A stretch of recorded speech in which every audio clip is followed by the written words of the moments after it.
right, we're going to get started just in a little bit here. And you might notice on this overflow table, I need an overflow table these days with all of the machines coming to the workshop, that we have three machines sitting there. And what I'm going to try to do is draw a comparison between those three very different machines. A contemporary JUKI, very, very portable, kind of a smaller quilting type machine, a Singer Featherweight Centennial model, and a Singer 99K. So I hope you'll enjoy learning about these three machines and how they're similar and also how they're different as well. They share a lot of qualities that might surprise you. So let me put on a little bit more music and we'll get started just in a little while.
All right, we are really close to getting started here.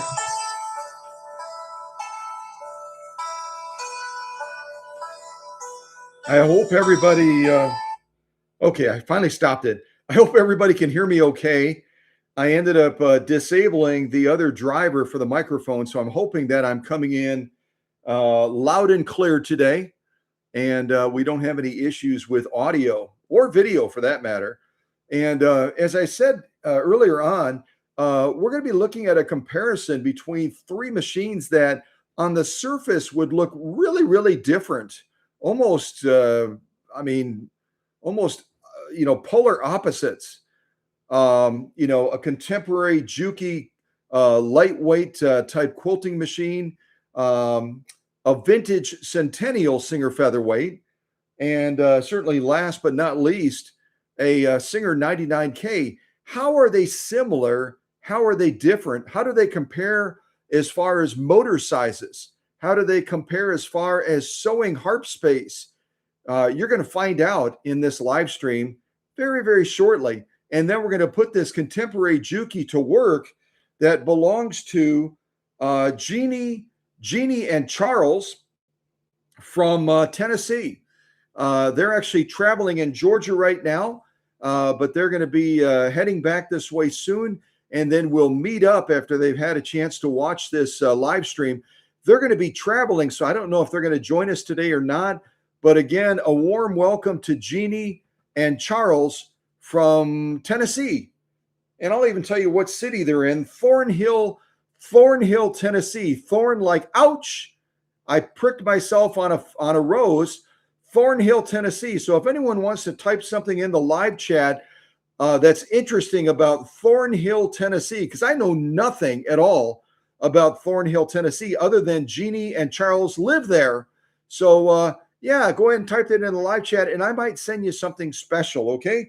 But in the meantime, a little bit more Japanese music to recognize the roots of the JUKI Sewing Machine Company.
Also, just a quick shameless plug. If you are in the audience right now and you haven't clicked like yet, please click like if you would be so kind. And I know you're kind of liking something before you actually even try it. It's kind of like those restaurants that you go into and they make you pay for your meal before you even eat it. You're wondering, I wonder if the food's going to be worth it. I wonder if the food's going to be good. Well, I think you can pretty much look at our legacy on this channel and say every premiere, every live stream is a meal worth eating. So click like when you have an opportunity, and we'll get started very shortly.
All right, see if I can put a pause on this Japanese music.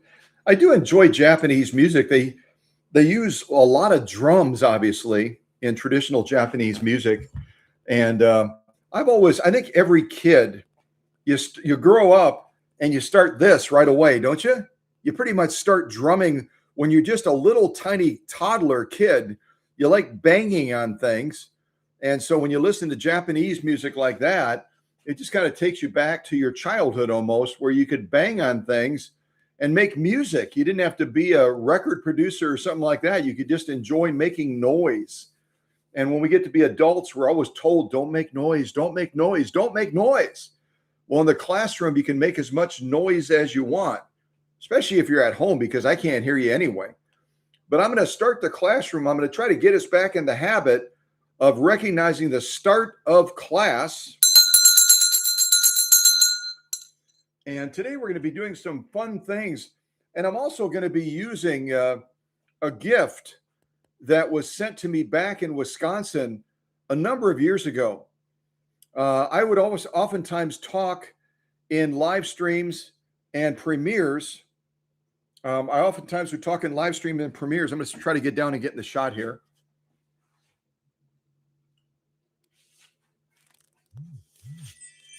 All right, I think I'm almost there. Ha! There I am. So I would talk all the time in live stream and premieres about different machines that I had on the workbench. And I would estimate what their weight was, or I would Google what people said their weight was. And, that was okay. But Candido and Rachel out in New York thought that they could help me do it better. And so what they decided to do is they decided to send me an electronic scale that would allow me to put machines right on that scale in a premiere or a live stream.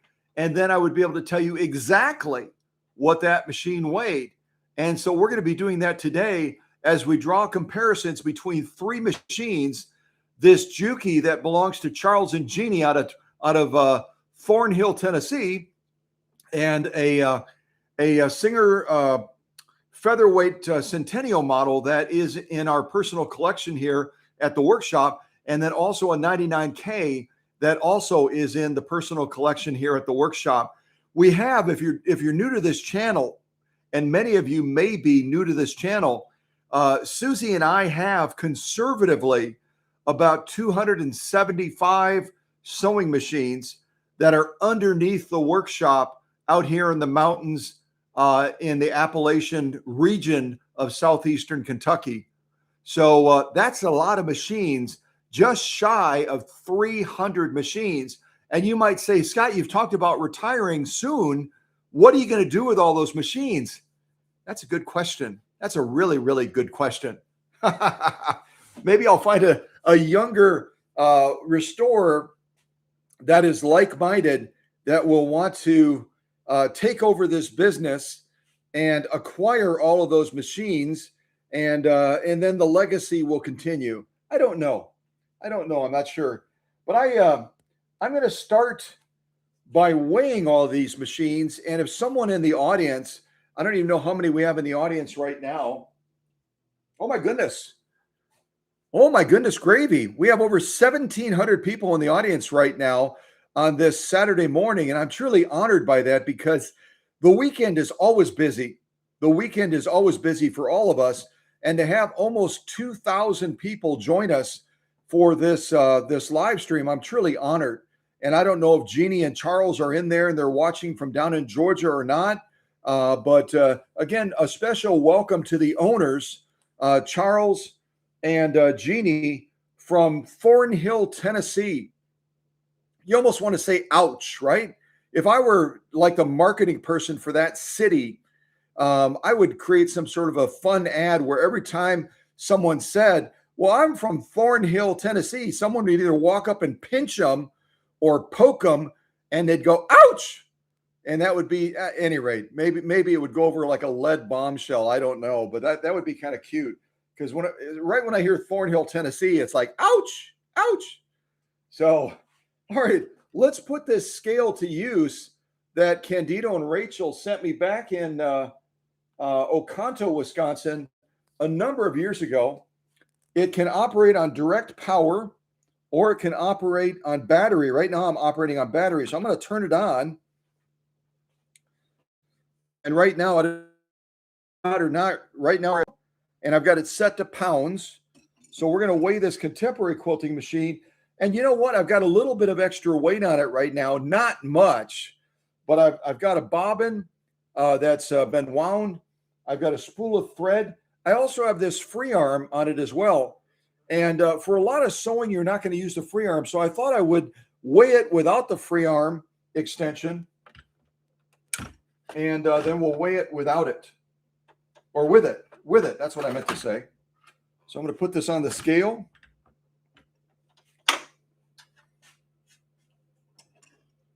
And it looks like the weight, it may surprise you almost, really. The weight of this contemporary JUKI quilting style machine is only 14.36 pounds. 14.36 pounds. Oh, it actually went down. That's fun. It's kind of fluctuating. Why is it fluctuating? That's weird. Maybe because I'm pulling the cord, huh? I'm pulling the cord a little bit. I'll stop pulling the cord. So 14.38 pounds is the weight of this. And if I put on the little extension bed, I'm going to grab that thread so I don't stick the thread in there. If I put on this little extension bed that has some goodies in there, some extra feet and stuff like that, all of a sudden we go from 14.38 to 15.02. 15.02 with everything but the foot controller. And again, there's extra goodies inside of that bed extension right now. So not a super heavy machine at all. And if someone noted those weights, I'm grateful that you did that. We're going to take this one off now, and we'll probably weigh our featherweight next. So let me move this one to the side.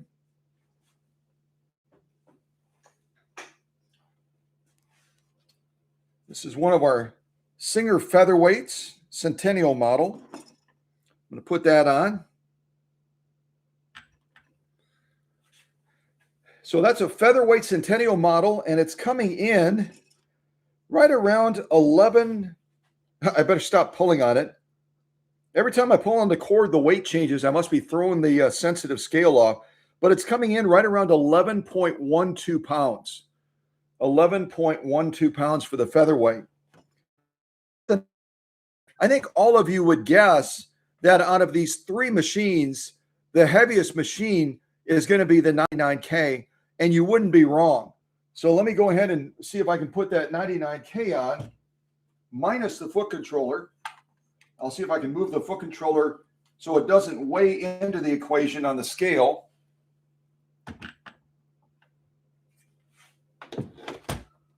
Part of that cord is kind of dangling on there, so I might get a little bit of the weight of the cord. I'm going to try to hold that up. So for this, okay, I'm going to let that go. So for this 99K, we're in right around 22.5 pounds. 22.5 pounds. That might actually be lighter than you would expect. It's about twice the weight of the featherweight Centennial model. So it is the heaviest of the machines. And since I already have this machine on the scale, I'm going to go ahead and do some quick measurements. And again, if someone in the audience wants to go ahead and log them so we can revisit those stats again, that would be great. And it's just it's a great reminder to people that you can go between vintage and contemporary, and there are going to be similarities. They're not going to be totally dissimilar as far as their dimensions, their portability, etc. Although this Singer 99K is certainly a heavier machine. So let me grab my scale, or my notes, I should say. And we're going to do some quick measurements on this 99K. The first thing I'm going to measure is the overall length of the machine. And the overall length of the machine is going to It might surprise you how small and how petite this machine is if you don't know much about 99Ks. So the overall length of this 99K is 12 inches, exactly 12 inches. And now the width of it, let me do it like this.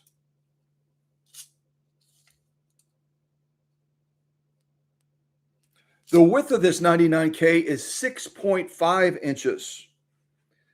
And now I'm going to measure the height of the machine from right around where the bottom of this scale is to the top of the machine, at least as accurately as I can do it. And the height of this machine is going to be right around 10.5 inches. 10.5 inches for this 99K. Now let's measure something that's even more important than the general dimensions of this machine. Let's measure what we call the harp space. The harp space, if you're new to sewing, if you're new to this channel, it's going to be that operating square where you're going to be moving material, rotating material, etc. It's absolutely critical to know the harp space of a machine before you buy it, so you know whether or not it's going to meet your project needs. If you are going to be operating from a quilting standpoint and you need a lot of space to rotate that material, then that harp space is going to be absolutely critical, especially from the needle to the pillar.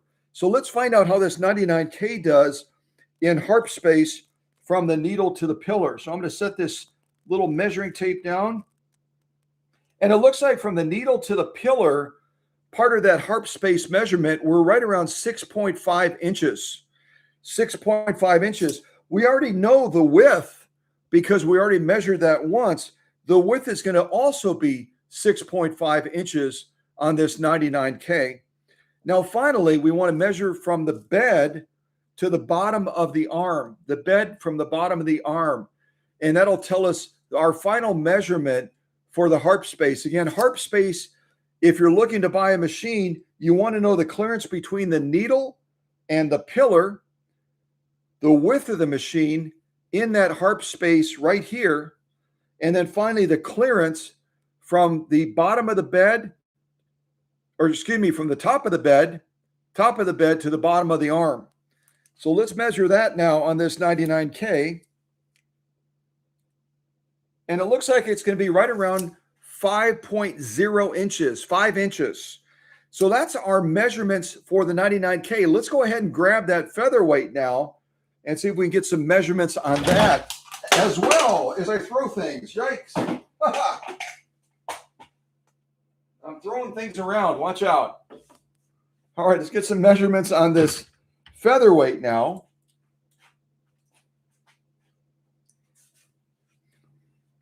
So the first thing we'll do is we'll measure overall length on the featherweight,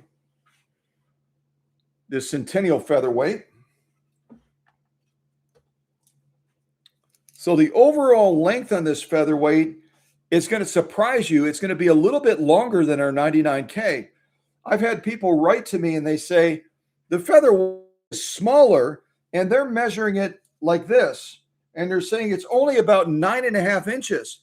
You can't sew with a featherweight when the bed is up like that. Anyone wants to send me a video of sewing with the presser foot like right up against the bed, go ahead and send me that video and I'll show it on a live stream, and we'll all be chuckling lightly at you. A featherweight has to have the bed down realistically to use that machine. So from one end to the other, we're looking at right around 15 inches. And remember, our 99K is what? Only 12 inches long. So in overall operating space, how much space does that machine take up? Our featherweight is actually going to be a bulkier machine than our 99K.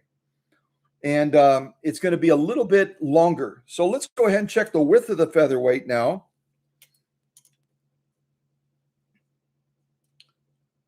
The width of our featherweight is right around 7 3/4 inches wide. And now the height of our featherweight, I'll go over here to the highest point. And it looks like right around 9.5 inches. 9.5 inches in overall stature from the base of this scale to the height of the machine.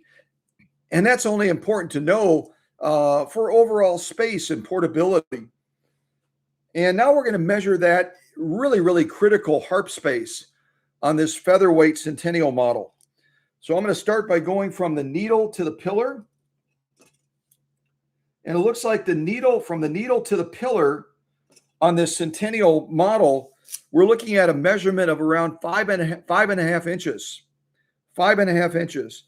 We already have the width of the machine, which is 7 3/4 inches. 7 3/4 inches. I'm just going to verify that.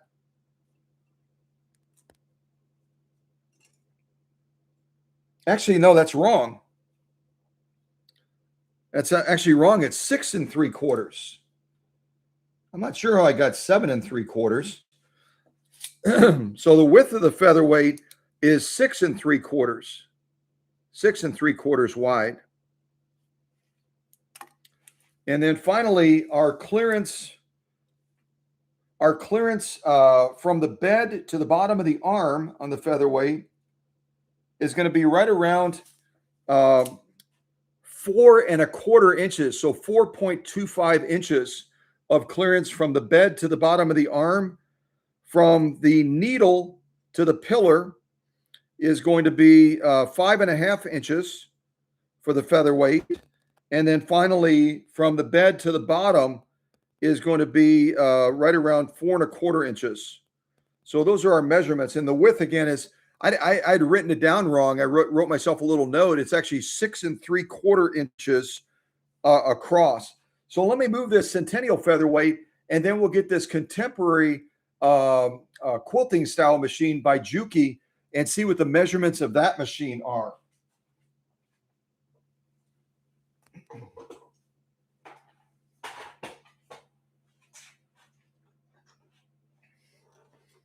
All right, so this is our machine out of Thornhill, Tennessee. That belongs again to Charles and Jeanie. So let's get some measurements on this contemporary machine. And this is if you want to know the specific model, it's a really, I didn't know, I think JUKI was taking lessons after Kenmore. Kenmore's and their brand used to have just a million numbers associated with their models. It took you had to take like a deep breath before you would say what the model was for those Kenmores.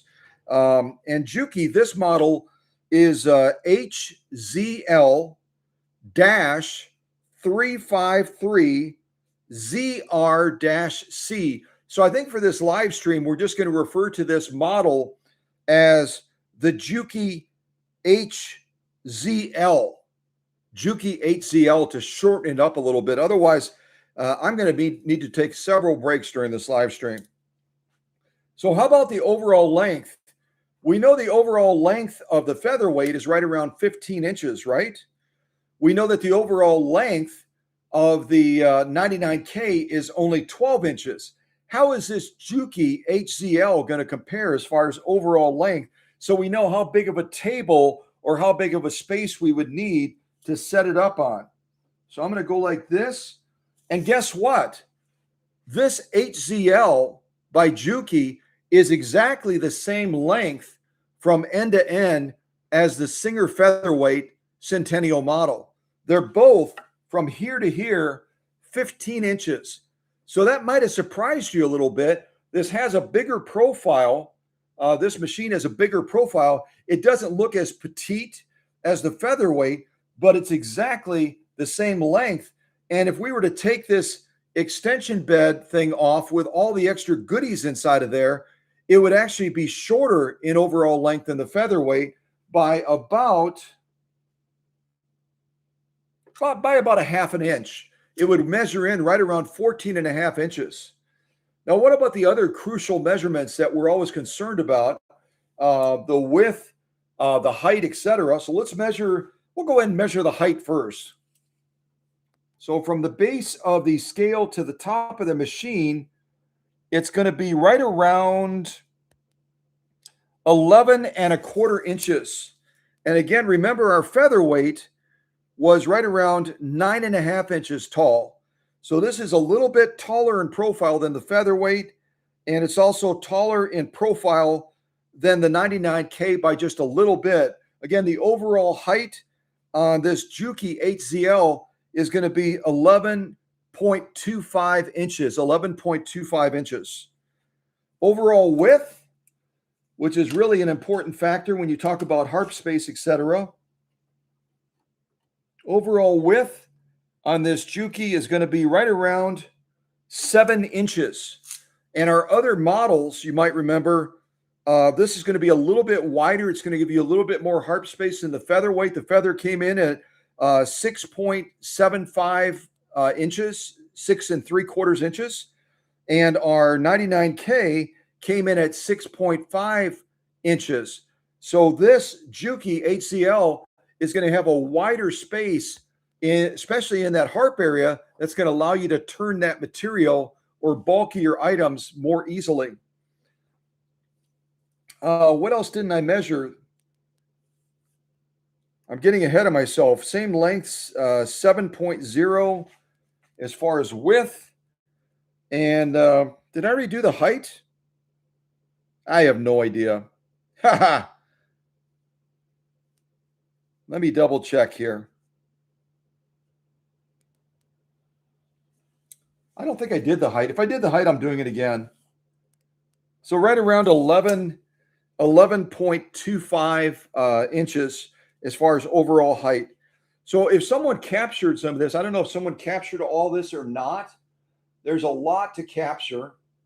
Oh, we have somebody from Northern Africa. I think we have somebody from Northern Africa, Susie's notes are indicating. So I will greet you in the only Swahili that I know.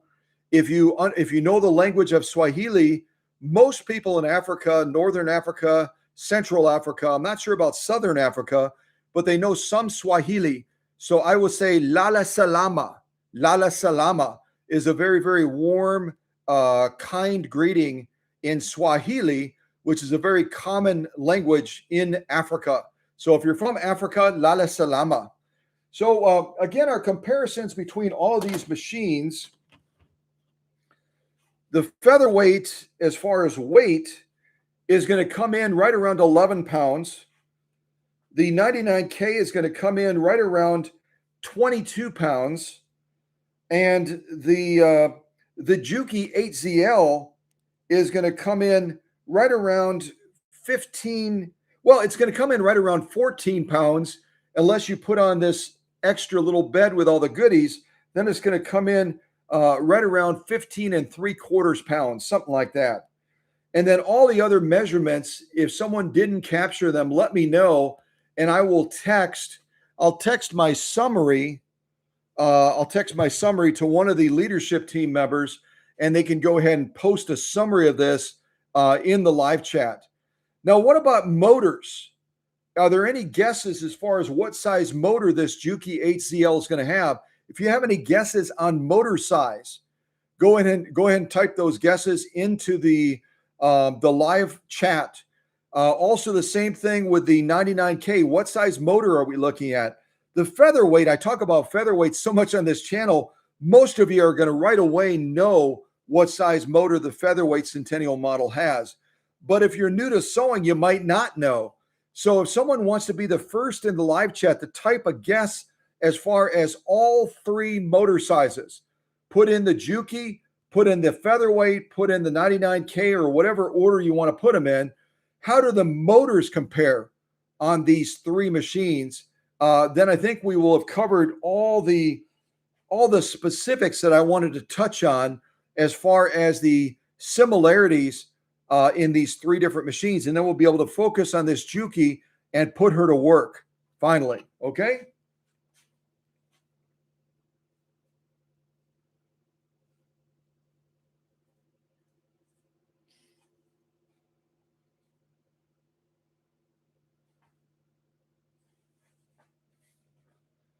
Okay, so I don't know if there's going to be any guesses or not. If there aren't any guesses, then I'll share that with you eventually. But right now, I want to get this this JUKI set up to actually sew. And I'll tell you that our setup, as far as the needle and the thread today, I'm sewing with an embroidery needle today.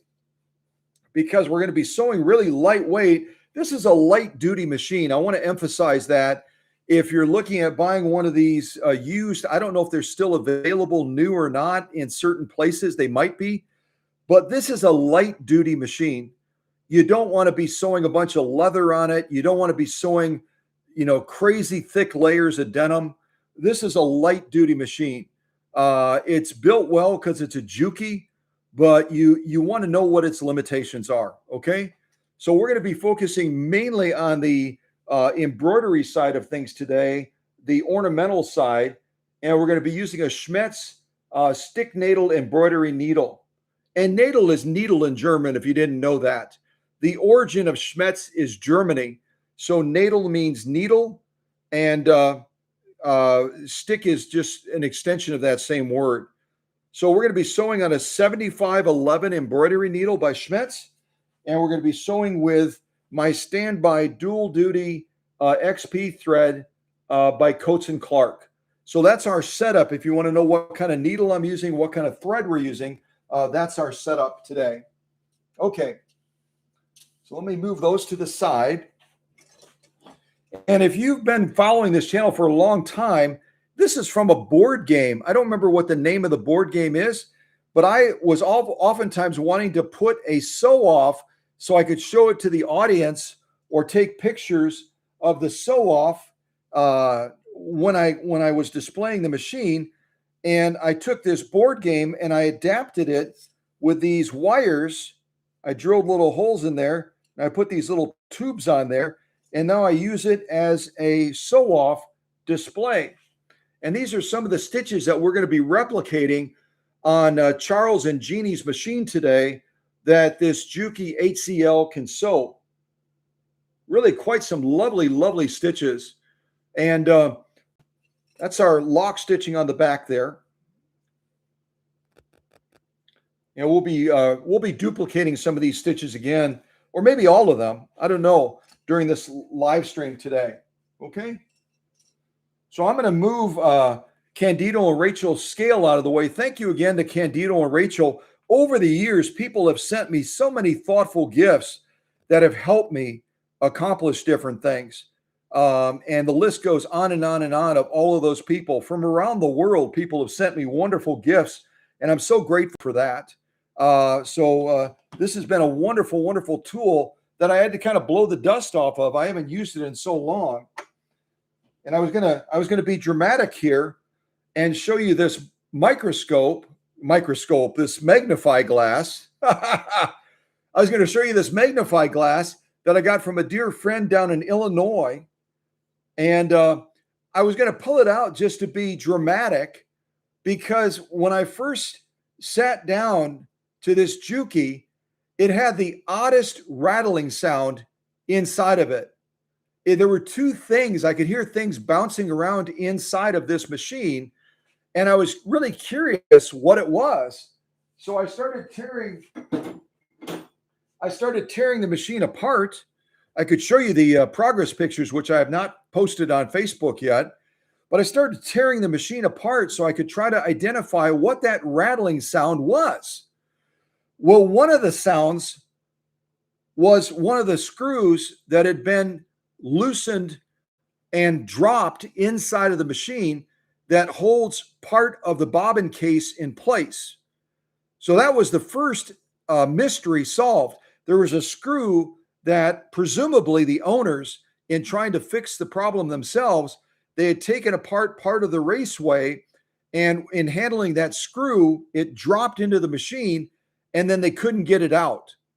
Oops, it happens to all of us, doesn't it? It happens to all of us. But the second item was really quite a mystery when I finally got my fingers on it. And I've got it in this little Ziploc bag right here.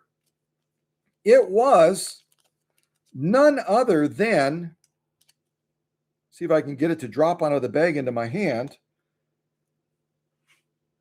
It was none other than a dime. And specifically, if I can get close enough, I don't know if I can.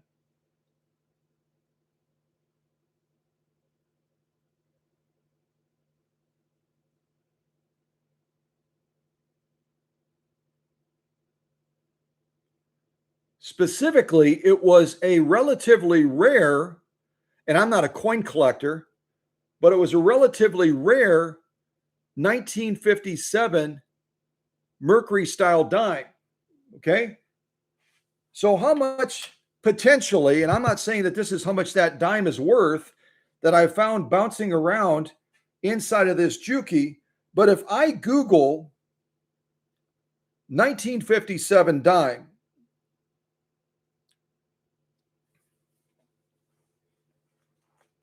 1957 dime.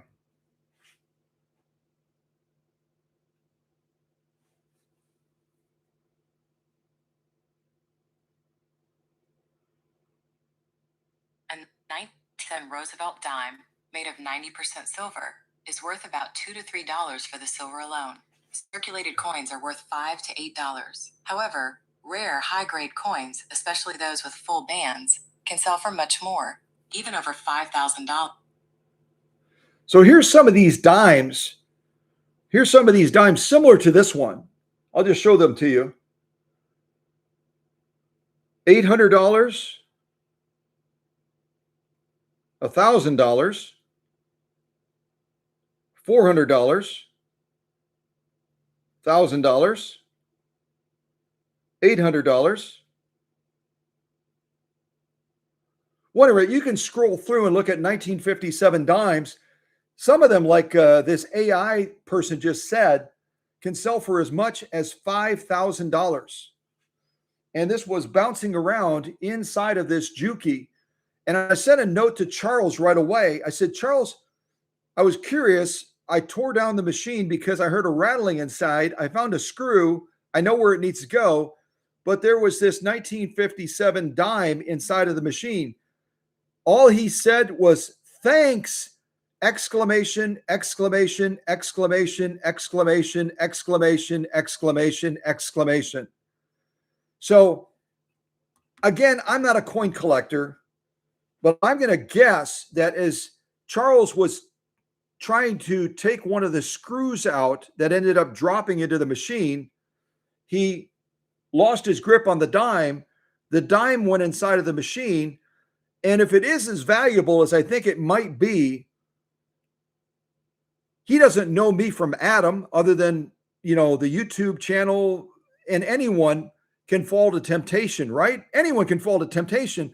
So he didn't tell me that there was potentially a very rare 1957 dime that he had dropped inside of the machine. He was waiting to see whether or not the wizard was honest. I'm just speculating. I'm speculating. But I believe firmly, as many of you do in the audience, that God is always watching.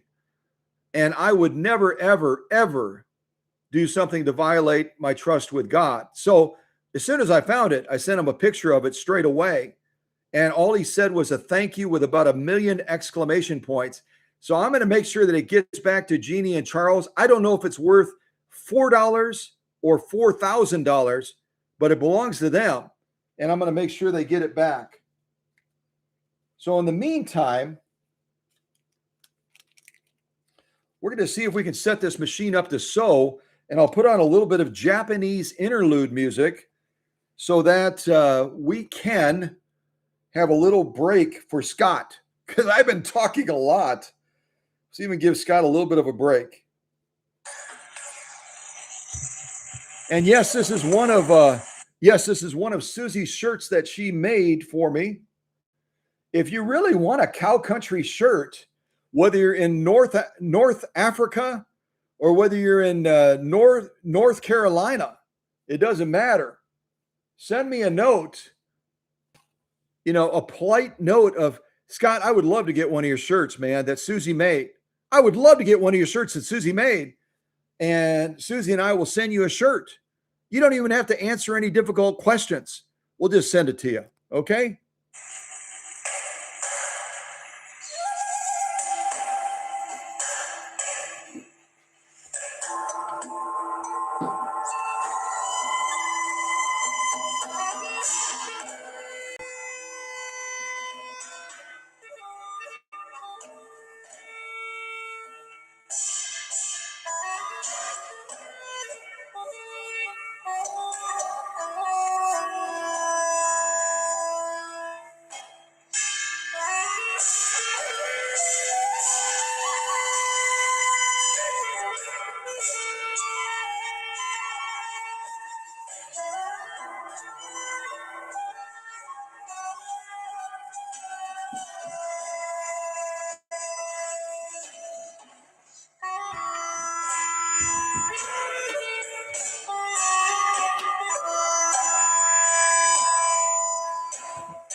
All right, I'm going to pause this music, and I'll tell you that I really, I haven't had a lot of JUKI sewing machines on my workbench over the years, and I guess that's a testimony as to how they build them.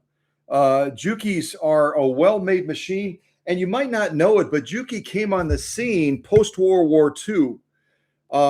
I've talked about Jeanie recently, Eye of the Snake, and how late on the scene they were. They didn't come on the scene until around 1921, Jeanie. But JUKI came on the scene almost 2 decades later, post World War II, right around 1943. Although when you do an AI search, they claim that JUKI had its roots going all the way back to 1938. I don't know if that's reliable or not. JUKI really came on the scene officially in 1943. Part of the AI searches are also saying that they built their first sewing machines around 1947. I believe it was about 4 years earlier than that. But so I don't have to argue with the AI people or the AI bots or whatever they are. I'll just say that JUKI was really, really late to the party. They were very, very late to the party, showing up and starting to make sewing machines right around 1940. And their niche was more on the industrial side, not the household side. They built a lot of great industrial machines. Susie and I have been out in the field here in Kentucky, Tennessee, Virginia, and we've had a chance to help a number of customers with their JUKI industrial machines and educate them on their JUKI industrial machines, but not so much so on the household side. So this will be fun today to show off this JUKI because it's going to be one of the first ones. As a matter of fact, I had to create a new playlist on this channel. If you don't know it, on the landing page, there's a little thing you can click that says playlists, and you're going to find categories of different types of sewing machines, different manufacturers. You're going to see VIP interviews that I've done over the years. I mean, it's got all kinds of stuff in there. So if you haven't explored the playlists yet on the Cow Country YouTube channel, you'll want to do that. You're going to discover a number of videos and live streams that you probably never saw before that'll be incredibly beneficial to you. Incredibly beneficial. But JUKI did come on the scene very, very late, and they really came on the scene after World War II ended. World War II, you know, that was the 1940s, right? I'm not a history buff, but World War II had an impact on a lot of things that the Japanese people did, how they made money, how they retooled factories to do different things to rebuild their country. And we had a hand in that as well, in helping the Japanese to rebuild Japan after that World War II ended. Okay, so let me see if I can get this set up. And the only criticism, well, I probably have more than one criticism of any sewing machine, even a Singer Featherweight. And some of you featherweight owners are out there right now are going, ah, you can't criticize a featherweight. It's like the best machine ever. Well, it is, but even the featherweight has things that I could pick at a little bit. But I wish that JUKI had given a longer foot controller uh, cord on this machine than what I have. I'm having to move it almost to the very edge of the table because the foot controller cord on this machine is so short. I'm not sure what they were thinking. Maybe they thought that people were going to be sewing on the floor or what, but it's one of the shortest foot controller cords that I've ever seen, to be honest with you.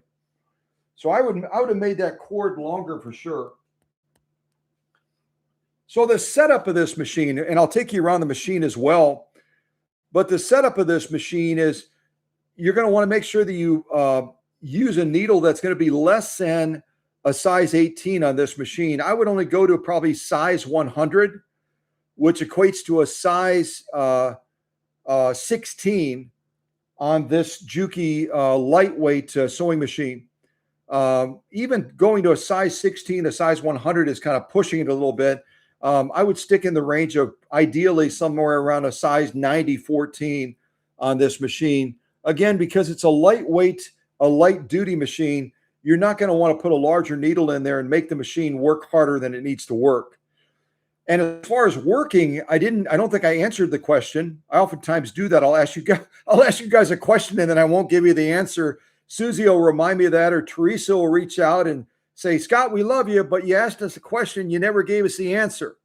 So the answer on the size of the motors on these machines, all of you probably knew right away that Centennial Featherweight has a 0.4 amp motor.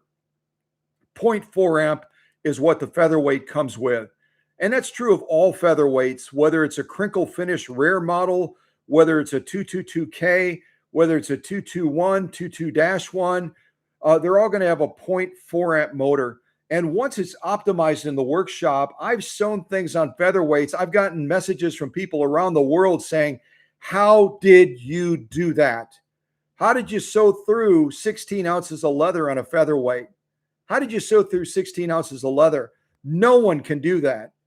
Well, I did. And I documented that a couple times during a live stream so people knew that it wasn't doctored in any way. So 0.4 amps is a small motor on the featherweight, but it's big enough if that motor is running at the peak of its game. Now, as far as the 99K, if you didn't know the size of that motor, that's okay. It's a little tricky. The 99K comes with a 0.54 amp motor. So 0.54 amps is what that 99K has on it. Now, this one might surprise you. If you were to guess the size of this JUKI motor, you might guess it to be larger than it actually is. What size motor do you think this JUKI HZL has on it? If you want to just type that in the live chat real quick, I'll give you a little bit more Japanese music. I'll take a quick sip of tea, and then I'll tell you the answer. I promise I'll tell you the answer.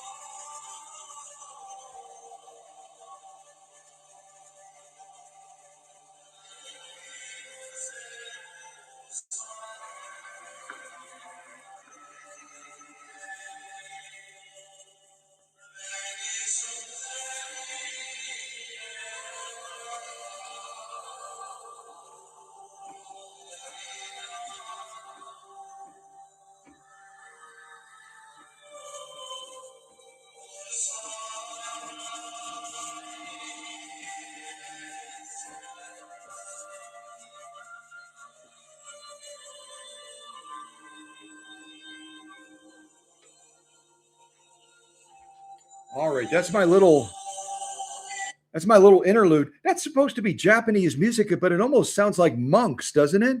Wouldn't you, if you went to, I don't know what they're called. Are they called a monastery? I think where the monks are is called a monastery. But I used to, when I was younger, I didn't know any better, so I called it a monkery. A monkery. I'm going to get a nasty note from a monk somewhere in the world saying, don't call us a monkery. But yeah, that sounds more like monk music than it does like Japanese music. But at any rate, so again, the featherweight, zero point 0.4 amps, the 99K, 0.54 amps. This JUKI HZL contemporary lightweight quilting type machine comes with only comes only with a zero point 0.5 amp motor, 0.5 amps. So it's just a tenth of an amp larger than the featherweight, only a tenth of an amp larger than the featherweight, and only about 4/10 of an amp smaller than the 99K. So that's where I say initially, when some of you tuned into this, you looked at those three machines on this table over here, and you said, "How the heck is the wizard going to draw a comparison between these machines?" Well, now you know.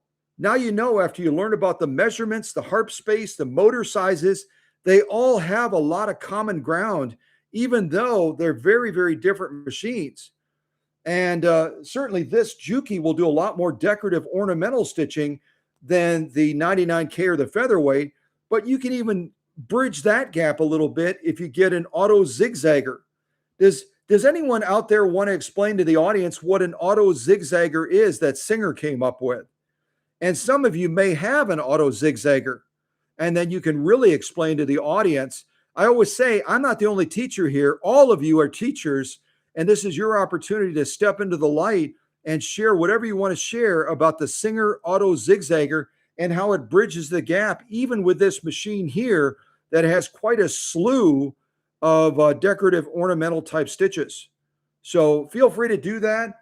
And we're going to get going on this machine very shortly. I got to grab a little stool and kind of drag it over so I can sit down and put this machine to work. I'm also going to walk you around the machine as well and familiarize you with some of the features on the machine.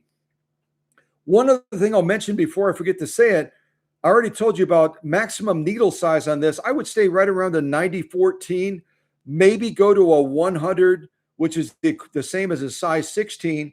And the flat side of that needle is going to go to the rear when you put it in. And this has a little bit of an odd, it's got like a little sleeve that the needle slides through before it goes into the socket.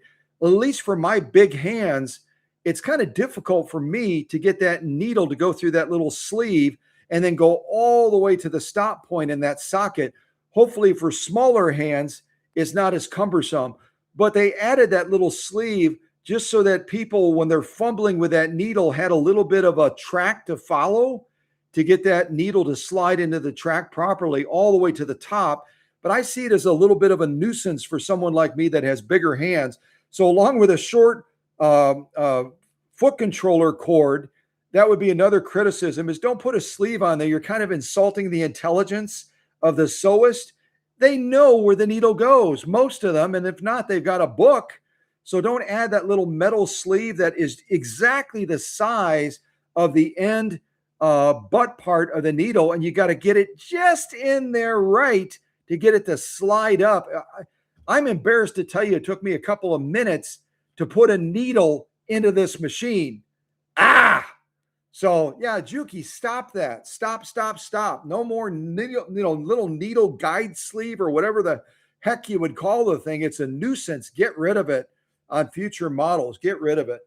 So, and when you put the bobbin in here, the bobbin is going to go with the thread coming over the top.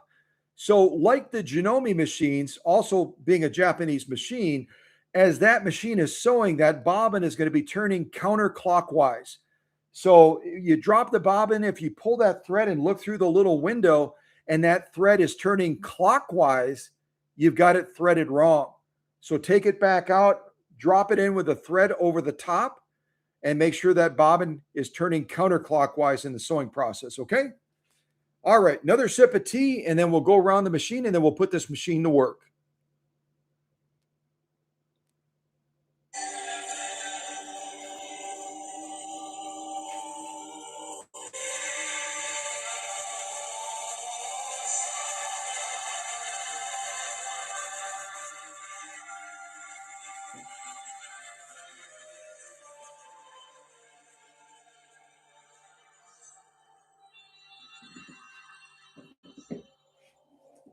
All right, I'm gonna stop the music right there.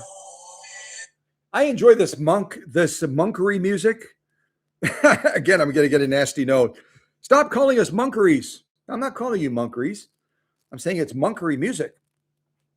And I should also show you, just to give you an appreciation, you see vintage machines on this channel a lot, but you don't see a lot of the 6000 series Husqvarna Viking machines that would have come out in the 1970s. This is one right now that I'm working on that belongs to Toby from Tennessee. And her dad, Scott, is the one that brought this machine and also the other one over there. And you can see by the workbench that this machine has a lot of troubles. It has a lot of troubles right now. And I had to literally convert it from being a digital computerized type machine. This is that circuit board right here.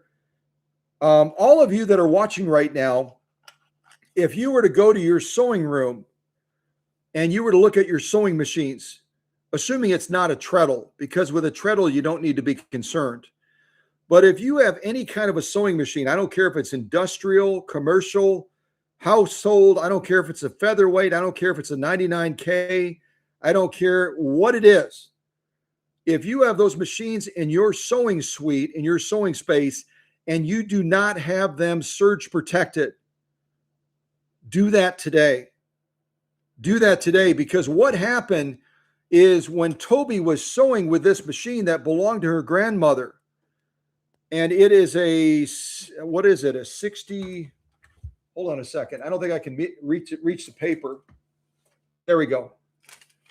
It is a 6570. And the 6570 model is set up to be partly computerized. And while she was sewing, unbeknownst to her, we've had a number of storms that are rolling through Tennessee and Kentucky, and sometimes it causes surges that you might not even notice.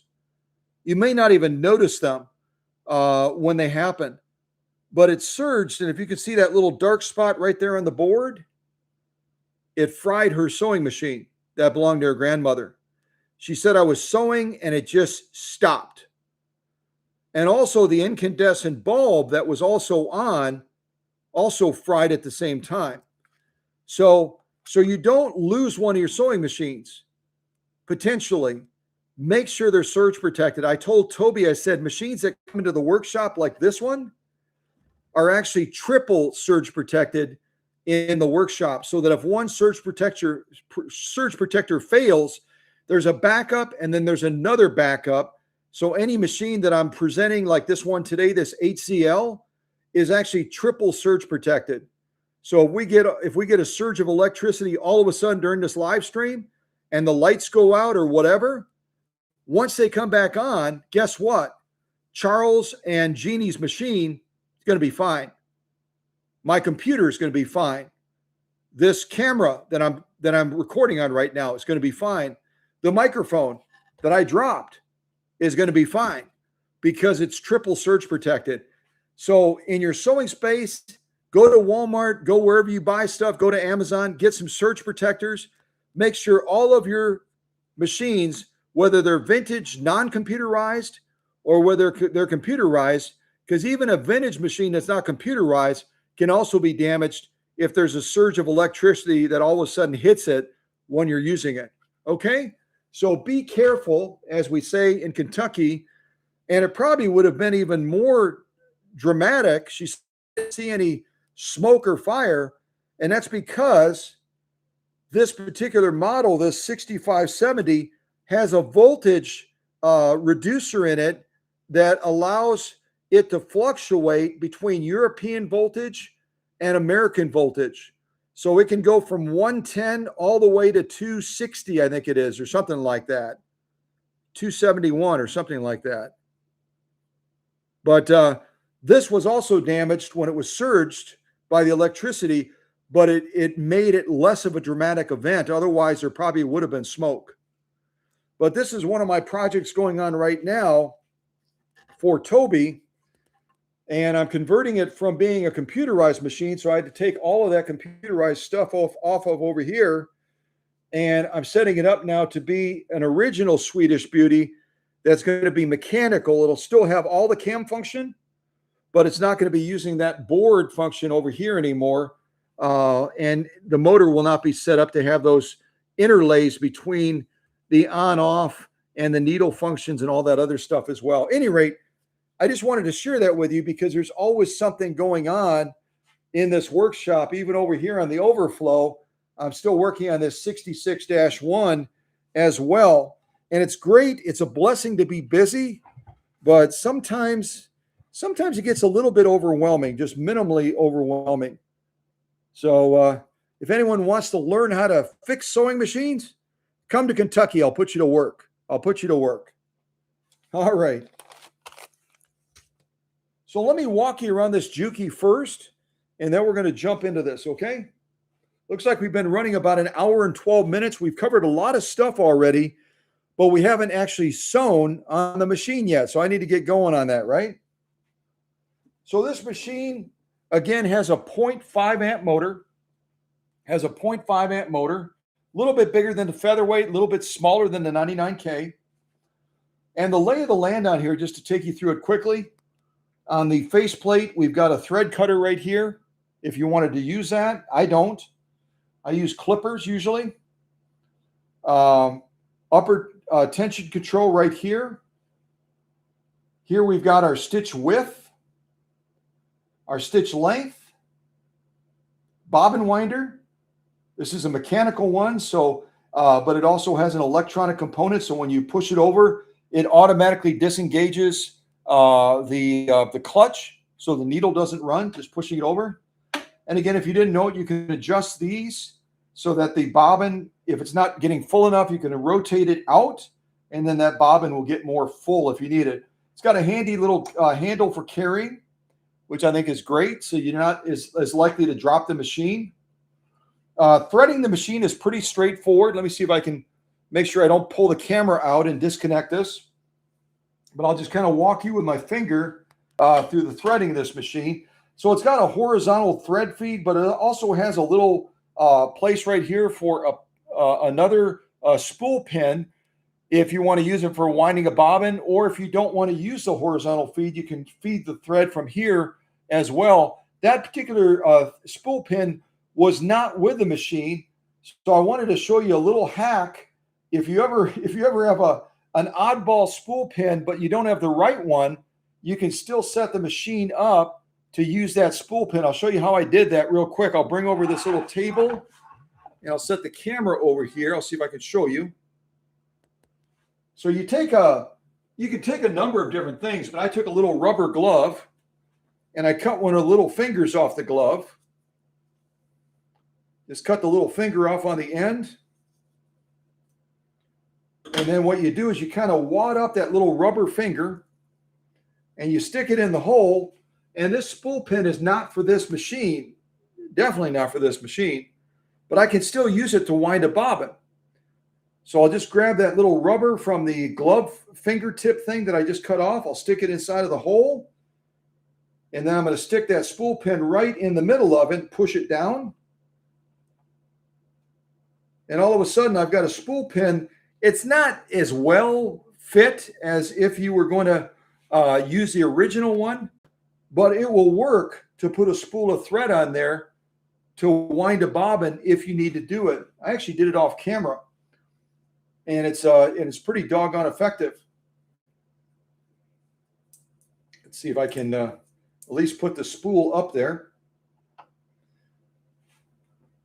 And then let's see. Oh, I've got to take the little accessory thing out to get another bobbin. I don't know if I have an empty bobbin or not. See all that extra weight? But there's no candy in here. Remember I used to show you in the earlier live streams that if I had a little space like this, I would hide candy in there. And I even, yeah, any rate. Yeah, I'm probably 9 years old. Probably 9 years old. All right, so I do have an empty bobbin. Got an empty bobbin right there. And this is going to also, being a Japanese style machine, it's going to take a class 15J bobbin. Class 15J. And you might say to yourself, well, what's the difference between a class 15 and a class 15J? The difference is on a class 15, the edges are going to be, let me put my glasses on to make sure I have the correct one here. Yeah, on a class 15, actually, I'm wrong. This is going to take a class 15 plastic bobbin, not a class 15J. So let me set the record straight. This is a class 15 bobbin. It's going to be flat on the edges instead of rounded. Let me see if I can get real close and show you.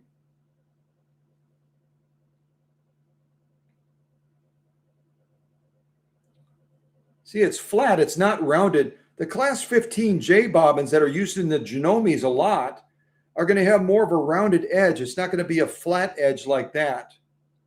So the JUKI machine is going to be using a standard class 15 plastic bobbin. Could you put a class 15J in this machine and operate it? You could, but it may not function quite as well. Okay? But hopefully if you remember what that class 15J looked like, the edge right there it's got like a round edge to it, not a flat edge. Okay? So I'm going to go ahead and put my bobbin on right there. Slide that on. And then I'm going to come over to our tensioner right over here. And I'm going to go around this little finger and kind of then go counterclockwise around this little tensioner. You kind of go underneath the little finger and then you come around that edge like that. Went underneath the finger and then around like this. Okay. We come back to that bobbin. And there's all kinds of schools of thought. On the little diagram it has right here, it shows you to wind it counterclockwise. Some of the books tell you to wind it clockwise. I don't know. How do you do it at home? Any of you that are in the audience right now, when you're going to start, and some of you will stick that thread in the little hole at the top of the bobbin. I never do that. I never, ever do that. Because then you have to cut the thread. And I'm lazy. I don't want to have to cut the thread. So I don't put it through the little hole because then I have to cut that little piece of thread off. I just let it wind away. And I'm sure all the manufacturers are cringing saying, you're not supposed to do it that way. You're not supposed to do it that way. But that's the way I do it. So I'm probably going to go, let's see, I'll go counterclockwise this time. I hope it works. And also on this HCL, make sure that you watch when you start to wind that it's actually going onto the bobbin and not underneath the bobbin. This sets real low to the machine. And because it's set so low to the machine, you might almost want to hold onto that thread as you're starting to wind, not just this thread, but also that thread as well when you're starting to wind to make sure that it goes onto the bobbin. I'm going to confess to you that when I wound my first bobbin on this machine that belongs to Charles and Jeanie, I'm winding it. I'm like, yeah, rock and roll, baby, rock and roll. And then I look and the thread's underneath the bobbin wrapped around the little mounting point. It happens to everybody, right? It happened to me. So when I go to begin winding this, I'm probably going to go ahead and hold both threads. That way I don't embarrass myself during the live stream. I'm going to hold this one, make sure I hold it up a little bit. And I'm going to hold this one, and we'll see if we can get this bobbin wound, I hope. I'm going to push it over to engage the bobbin winder. And here we go. Come on, buddy. Come on.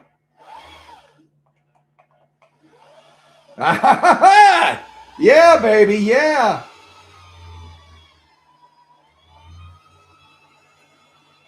Now I'll admit my bobbin, I did better earlier.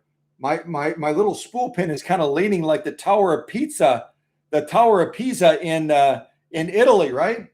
That thread's starting to pull on it. It's going. Hopefully it doesn't come off completely. Maybe I'll put my finger on there. We'll see how good that rubber glove is, right? Come on, buddy. Stay there. Stay there.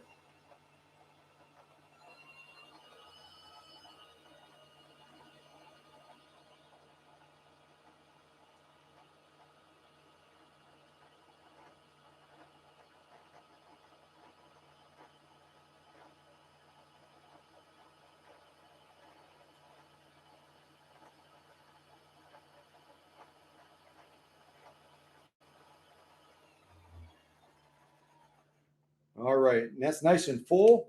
Now we have a backup bobbin in case we need it. Go ahead and disengage that. Yeah, this machine does an excellent job of winding bobbins. This tensioner design that they have does a really, really good job of making sure that that thread is evenly distributed on the bobbin. And that's a big deal. If you ever wind a bobbin and you can see that the concentration of thread is definitely not balanced, it's not balanced as you're looking across the bobbin, or if it's winding and it's not balanced, stop. Because if you try to put that bobbin into the machine and that thread has not been wound evenly, it's going to create a bunch of problems for you. It really will. So I'm going to set this to the side just so we have it as a backup if we need it. I don't think we will, but you never know. So now you know if you have a rubber glove and a pair of scissors and you have the wrong spool pin, you can pull off a one-off of winding a bobbin with the wrong spool pin. I'm going to take that off now. Take out my little bobbin. I hope I can get my glove back out of there. Maybe not. My little glove piece back out of there. It really does a pretty good job of holding it, though. There we go. Yeah, that was your DIY for today. I don't know if it's DIY or what the heck are you doing, man? So let me walk you around the machine. I think I did part of that already. Again, for disengaging, for winding the bobbin, all you need to do is push this over. Some of the Japanese style machines like the Janomi's I showed you recently, you actually have to pull the balance wheel out over here to disengage the clutch. This one, it's automatic. Again, I think I covered a lot of this already. Upper tension. I'll show you threading of the machine as well, although I think it's pretty straightforward. Threading of the machine on this JUKI HZL. We're going to start right from the horizontal thread feed. There's a little thread guide right here, back here, that we have to go through. That one right there.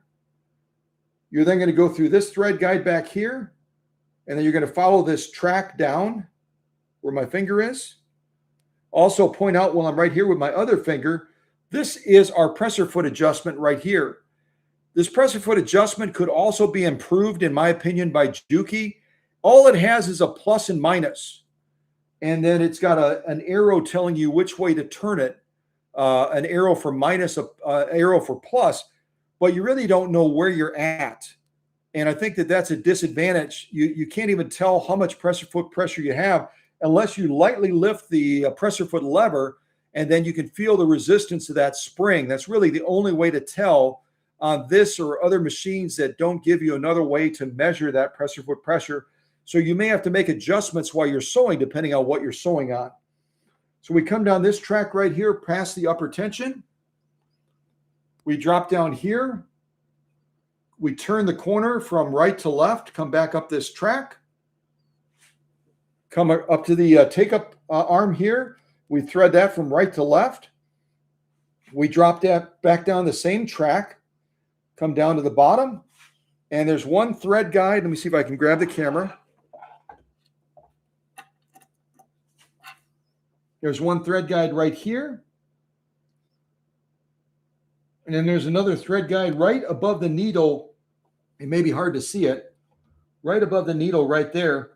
And you're going to be drawing that thread in from right to left so that it has a center point on that needle. And then you're going to go ahead and thread that needle from front to back. Okay? Front to back. So that's kind of a quick summary of the machine. The only other thing I didn't show you, should have shown you, and I also have a short cord on my camera, so I'm running a little bit tight on that. Let me see if I can do it here. Let me slide the machine over temporarily, or rotate it a little bit maybe. So right here you've got reverse, an easy access reverse right on the front of the machine. There it is. There's our reverse. Here's our little window for what stitch pattern selection we have. Right now we're set on A, which as you can see is going to be a straight stitch. And then we just have to take our stitch width and set it to 0. And then we have to decide how long we want that straight stitch to be. I'm going to go for the max, which is 4. That's the longest straight stitch that we can do on this machine. And then as you're changing between stitches, always make sure your needle is clear of the material. And you can change between all of these all the way up to T, which is going to be a straight stitch, but it's going to have that overlay with the tri-motion. It's going to be like a stretch straight stitch on T, which they're really quite lovely when they're done right. They look like a pearlized type stitch. So you would just turn this, and again, make sure your needle is clear of the material. Just turn this. That's a buttonhole. You'll never see me do a buttonhole. There's a buttonhole. But you can go all the way up. There's B, which is going to be a zigzag. C, a blind hem stitch. 3-point zigzag at D. And the list goes on. You can see all the stitches. I'm going to let you look at all the stitches. And if you have a particular stitch you want me to sew out of sequence, please let me know that. Type it in the live chat or send me a text. And you can see all the stitches that are available. I show them on this sew-off pattern right here. All of these stitches right here. But if you see a particular one you really want to see sewn, starting with A, I'll go across. You can look at all of them.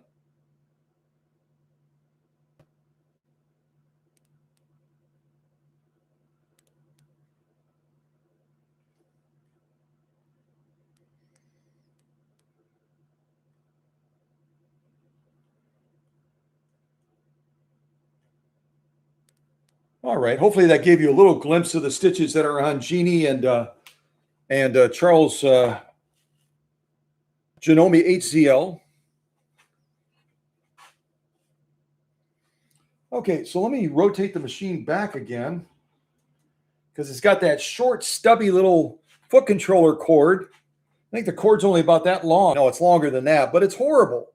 JUKI needs to give us at least, I would say, another 5 to 6 inches on that cord. How much is that going to cost them? I mean, it's going to probably cost them, what, like 15 cents?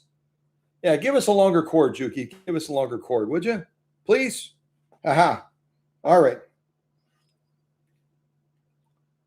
So let's do a straight stitch, and then we'll jump into some of these other fun stitches. And if anyone has a particular stitch that you want to see, let me know that. Let me know that.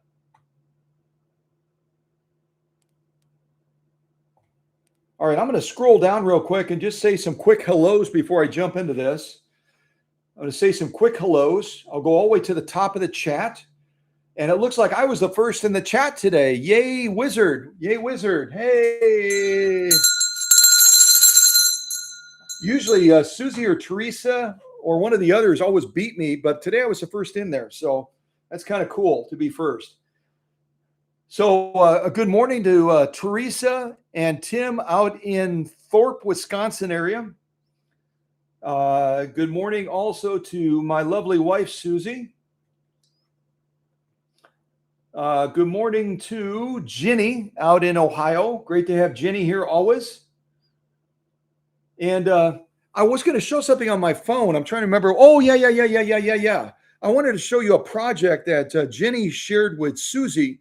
I love it. I love it. I love it. I love it. I love it. I love it when the leadership team will have enough faith and confidence and trust in each other to share each other's cell phones. And then when something happens in their life that they're really excited about or something that they're really proud of, they'll shoot a text to that other leadership team member and say, hey, I just wanted to show this to you. And that's what Jeanie did with Susie in sharing. Let me see if I can pull it up. Sharing a recent project that she did that recently, I believe it was mailed to North Carolina. It was mailed to North Carolina. Oh, wait, Susie has a text to me as well. Can you answer Jenny's question, please? Is a good quality surge protector enough? Should vintage machines be unplugged after use? Okay, I'm sorry. I just saw that right now, and that came in probably like 15, 20 minutes ago. If that ever happens where you send me a text and I'm really into what I'm doing, you guys know that I get into what I'm doing, and I may not notice that a text came in. I may not look at the live chat, and someone will pose a question. Call me right in the middle of the live stream. Do it. Do it. Call me right in the middle of the live stream and say, hey, Scott, I sent you a text. This is the question. Would you answer it? Okay. So in answer to Jenny's question, is a good quality surge protector enough? Surge protectors are different. They're rated for different surge levels. So you'll want to look at that and compare them to other surge protectors, or even just Google what is the best surge protector on the market for the best price. You can look at the specs. They'll have right on the box how much it will protect you, how much it will protect your equipment. So look at that. Is it a good practice to simply unplug your vintage machines when they're not in use? I would say it is. And the reason I would say that it is most vintage sewing machines, unlike this JUKI that has an on-off switch, most vintage sewing machines are not going to have an on-off switch. As soon as you plug it in, that foot controller is going to be electrified. It's going to have electricity running through it. I've shown that to you before, that's the portal for electricity. So if your sewing machine is plugged in, even if you have an on-off, like on a lot of the Slantomatics that have a separate on-off, or the Swedish Beauties that have an on-off for the light, that machine is still going to be electrified. There's still going to be electricity running into that machine. So yeah, a best practice, if it's not too difficult, would be to simply unplug it. Or if you have it plugged into a surge protector, just shut that surge protector off, because that's going to stop it dead in its tracks. As soon as that surge protector is shut off, electricity cannot run to anything that's plugged into it. Did you know that? So you can either unplug the sewing machine if you don't want to invest in a surge protector. I would anyway.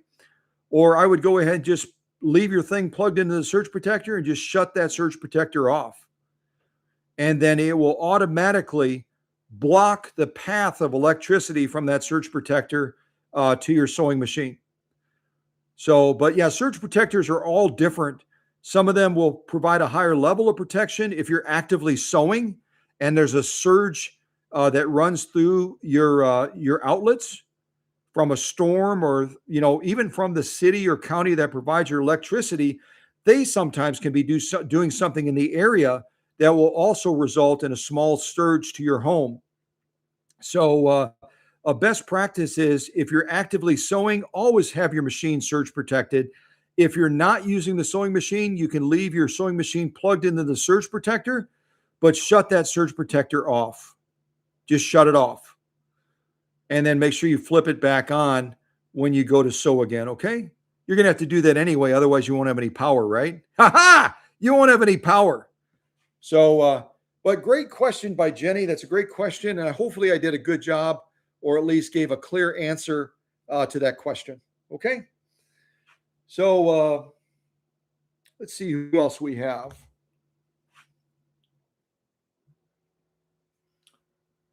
Bum, bum, bum, bum. So also hello to Very Amir, who I believe might be from North Africa. Very Amir. Welcome. Lala salama, lala salama, lala salama. Let's see.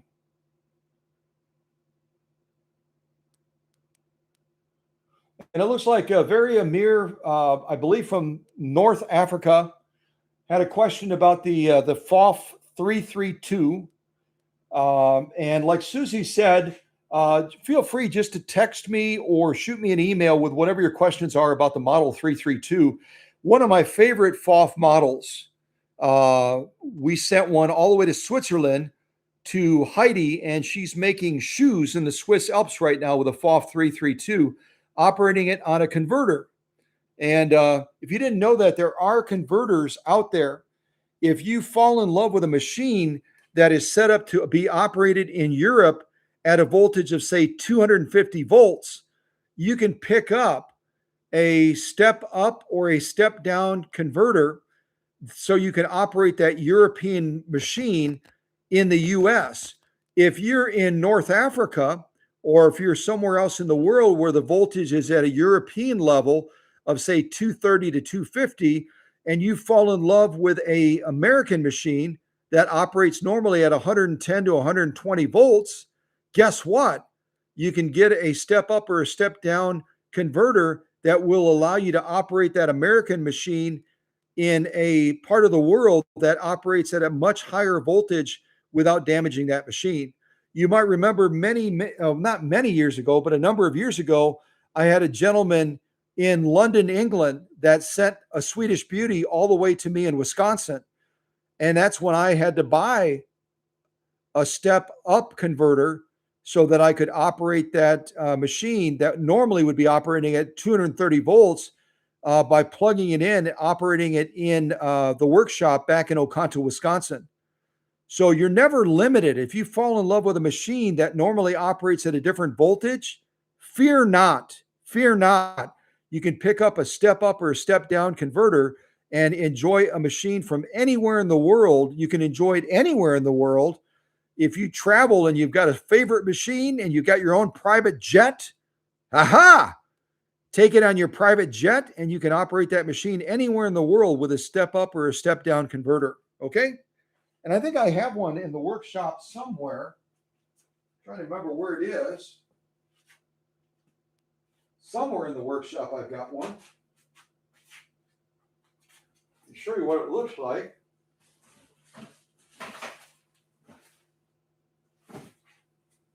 Probably won't be able to find it because we're on a live stream right now. Oh, goodness.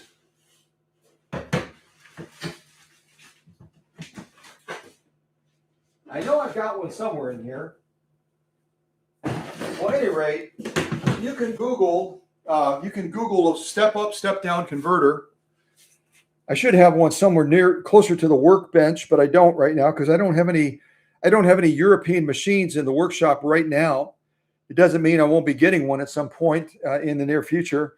But yeah, just Google step up, step down converters. They generally are not expensive. Do some price shopping. You should be able to get a real decent step up, step down converter. And the one thing I want to tell you is it needs to be rated at least 200 watts. If someone would type that into the live chat, a sewing machine, the average sewing machine is going to use about 200 watts. And these step up and step down converters are rated generally in wattage. How much wattage will they support? So make sure you buy one that is rated at least at 200 watts, which should support most sewing machines up to a size motor of about 1.2, 1.3. If you're operating with a larger machine, you might want to get a wattage, 2 times that. They sell, I don't remember what the range of wattage is for step up, step down converters, but it goes quite high. And I remember in Oconto, just to illustrate the use of these, I had 5 sewing machines plugged into a step up converter or something like that. Oh, no, I'm wrong. That was an inverter. Ahaha. Good opportunity to explain the difference right now. An inverter is different from a step up, step down converter. All an inverter is going to do is it's going to take the battery voltage, which is generally going to be 12 volts, and it's going to convert it to about 110 to 120 volts. And you can plug those into your cigarette lighter. There's some larger ones that you can hook up to your battery directly. And you can operate, like I did in Oconto, you can operate 4 or 5 sewing machines depending on what the rating of that inverter is, okay? A step up, step down converter, not inverter, converter, is going to take a voltage and convert it to another voltage much higher. So it's going to take, for example, it's going to take 110, 120, and it's going to push it up to 250, or it's going to take 250 and bring it all the way down to 110. An inverter is only going to take a lower voltage, like 12 volts off of a car battery, and push it up to about 110, 125. If I totally confused you, send me a note, but just realize an inverter and a converter are different. An inverter is going to take generally 12 volts and push it up to 110, 125. A converter, step up or step down converter, is going to take voltage of say 110, 120 and push it all the way up to 250, or conversely, take 250 and push it all the way down to 110. Okay? Hopefully that makes sense. But they're wonderful tools to have available. And especially in our area up in the mountains here where we can lose electricity, it's such a blessing to have an inverter. We have a couple of them. We recently gave one of our neighbors and friends an inverter as well that they can connect to their car battery. If they lose electricity in a bad storm, they can run an extension cord from that inverter that is connected to their car, and you can just connect it to your car battery and then gently lower your hood so that the inverter doesn't get wet. And then you plug an extension cord into that inverter, run it into your house, and you can plug in your refrigerator, you can plug in a freezer, you can plug in a fan, you can plug in some lights, depending on what the wattage rating of it is. And I'll show you one of those because I do know where those are. Hold on a second.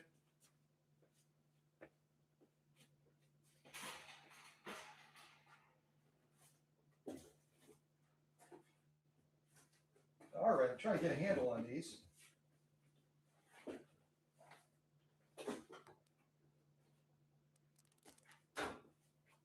All right, I'll show you what an inverter looks like next to Charles and Jeannie's machine.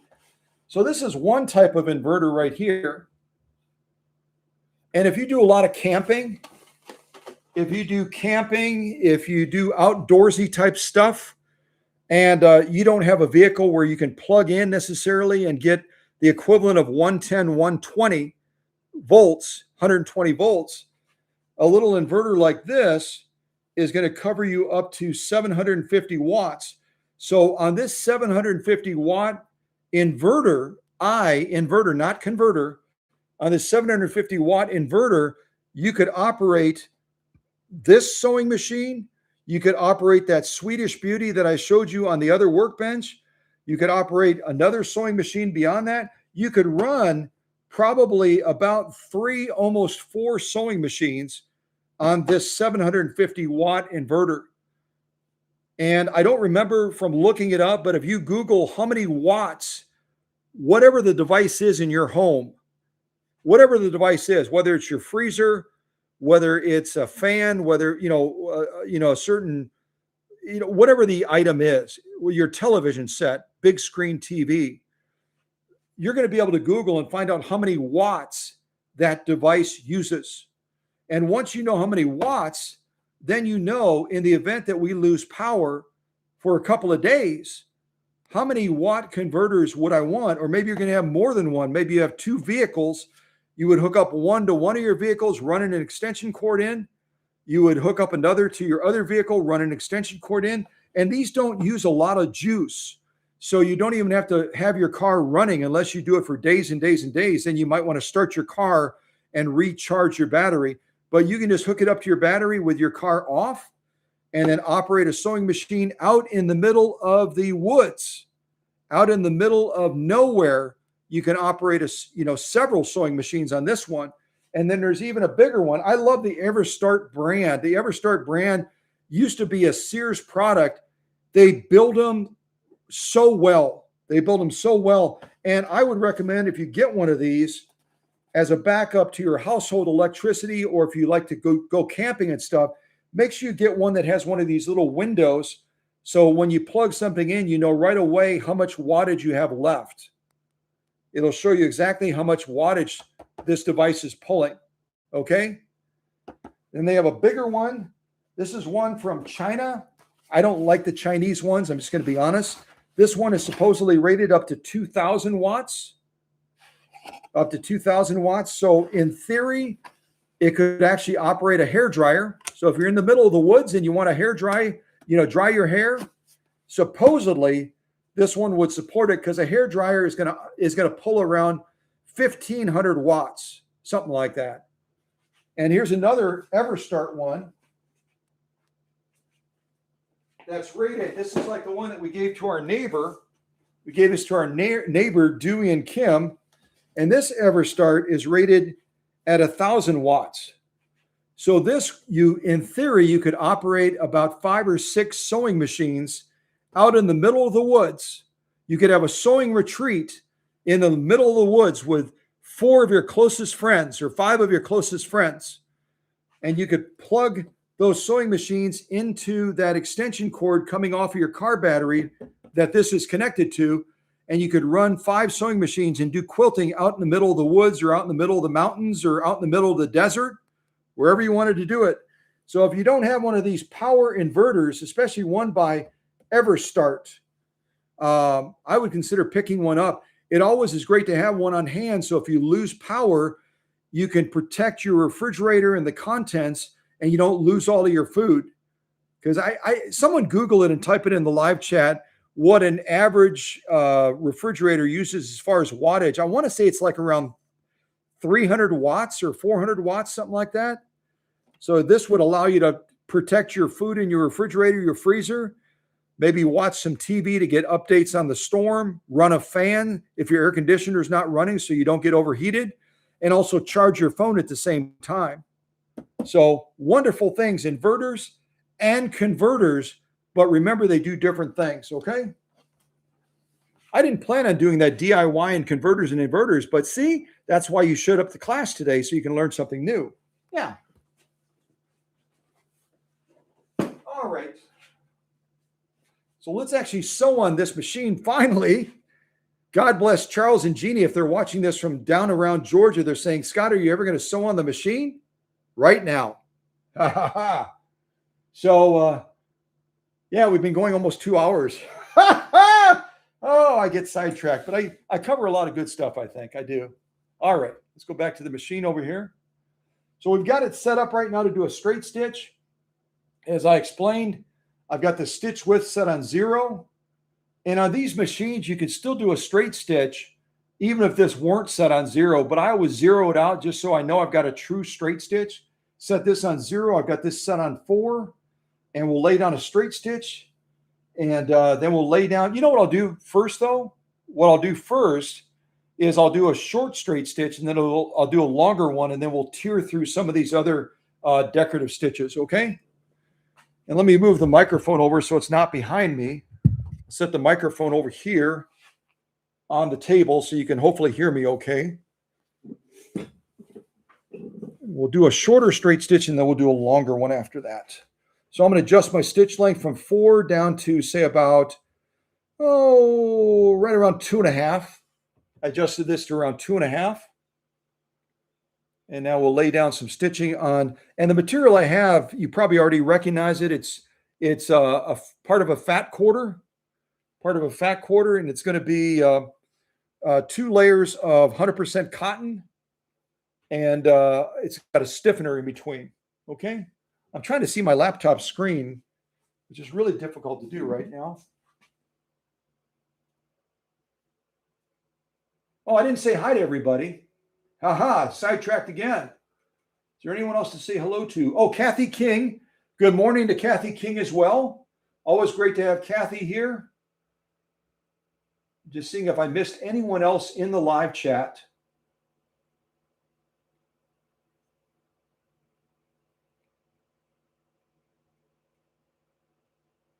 Looks like we also have Sharon Tree, 7272 from Washington State. What a lovely place to live. When I finished up my military service, I bought a house in Tacoma, Washington, right near the Puget Sound. And if Sharon Tree is still in the live stream right now, she'll say, oh, I know where the Puget Sound is. That's where people will go to whale watch. The whales will actually come into the Puget Sound, and you can see them from the shore. And then there's also Pike's Place there as well, which is a wonderful fish market. They sell fresh vegetables and there. Washington State's a gorgeous place. And it does not rain all the time. That's absolutely not true. It rains a lot, though. It rains a lot. So hello to our friend from Washington State. And again, hello to our friend from North Africa. Let's see who else.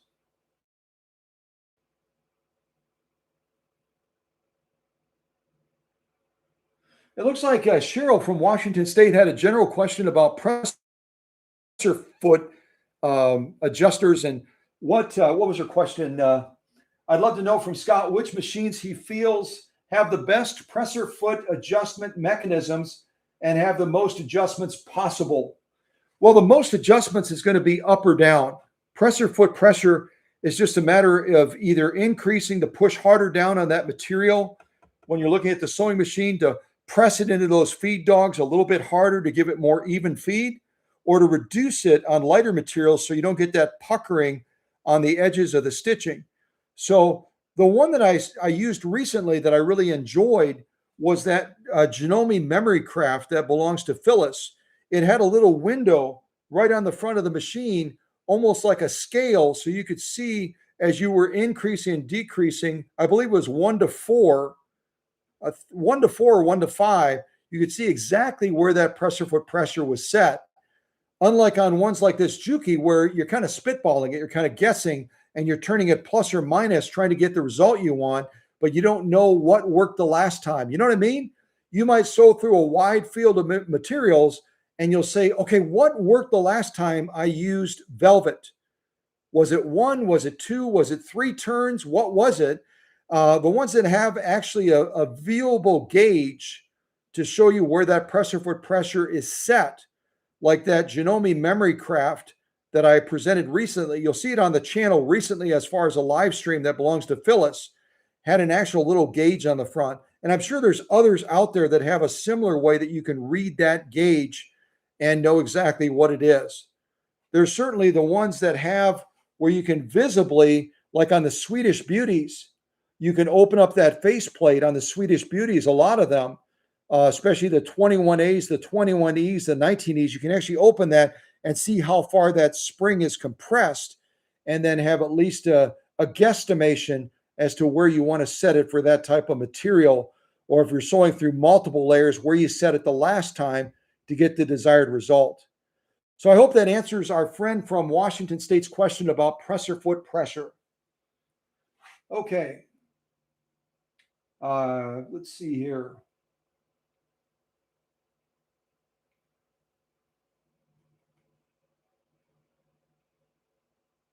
And also looks like we have living and active. I believe that that's going to be Leland from Wisconsin. Welcome to Leland from Wisconsin. Great to have you here. And I know that Leland also does some YouTubing himself, and he also has some musical abilities. And I would like to invite Leland, if he wants. I'm not forcing Leland to do it, but if Leland wants to post the link to his YouTube channel. I know that Susie's been watching some of the stuff that Leland does. Leland likes operating late into the evening. So if you're not a late person, you may not be able to check out some of his stuff.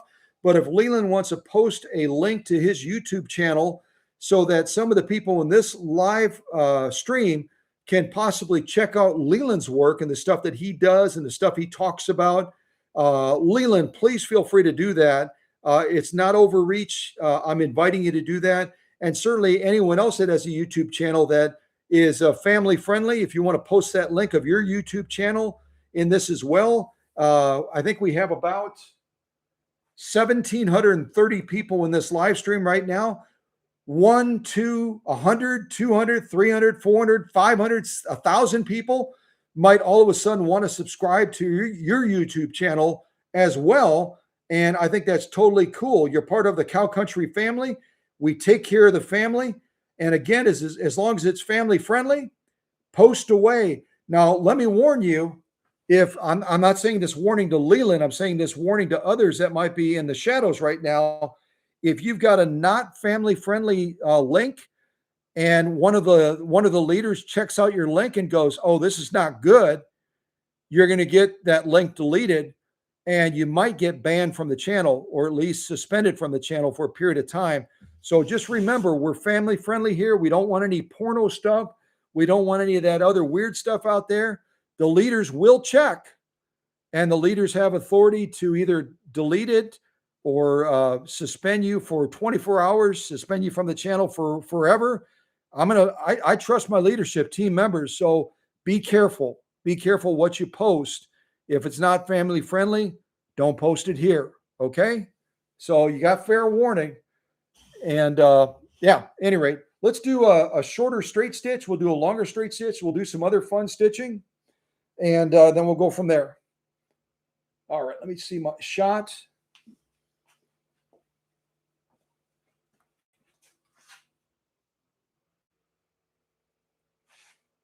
Okay, here we go. See that? I started sewing, and we're not even at 2 hours yet. Praise the Lord. Ha ha ha. All right, here we go. And on this particular JUKI, unlike the Janomis I showed you recently, you don't necessarily have to hold onto the thread when it launches. But if you want to do that just as a best practice, you can certainly do that. Okay. All right, here we go.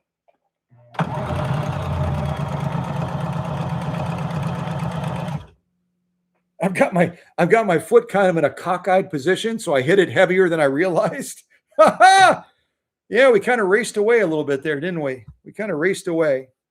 So here's our straight stitch is a shorter one.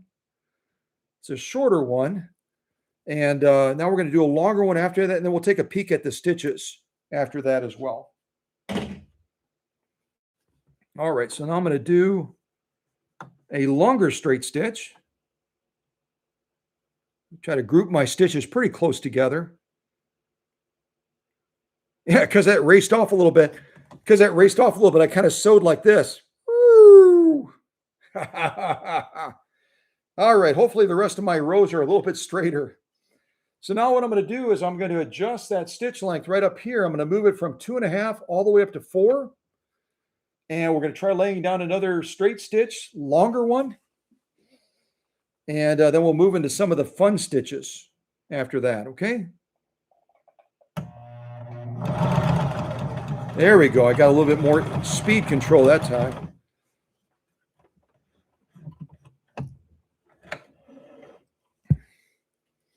Yeah, some beautiful stitching by this JUKI HZL. Again, this JUKI is not a heavy-duty machine. I do not recommend that you sew leather with it. I do not recommend that you sew anything to excess on it. It's really designed as a lightweight sewing machine. Certainly, you could do quilt squares. Certainly, you could do mending with it. You could do a variety of different things with this JUKI. Again, it's going to have a 0.5 amp motor. 0.5 amp motor, which is, again, a little bit bigger than the Featherweight that I showed you at the beginning of this live stream, a little bit smaller than the 99K, but 0.5 amps is more than enough power to get the job done, okay? So now I'm going to move into the next stitch in line, stitch C. See if I can just bring the camera around carefully without popping the cord here. So now I'm going to go to stitch C, and that's going to require stitch width. So I've got to adjust this. You know, where do I go? I'll probably go up to about 4.5 on stitch width, right about there.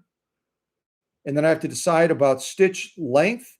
I'm going to shorten it a little bit. I'm going to take us down a ways to probably about 2.5, right around 2, something like that.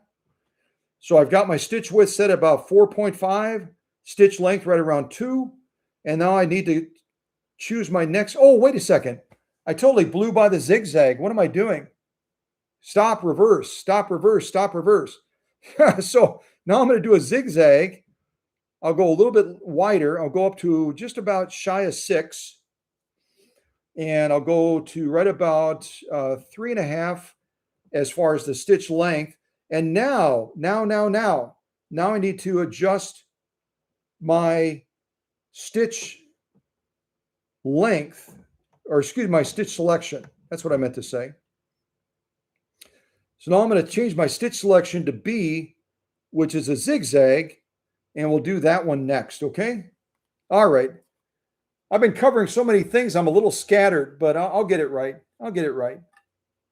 All right, so let's do a zigzag now. It's not absolutely the widest zigzag this machine will do, but it's going to give us a good representation of a nice zigzag on this JUKI HZL, okay?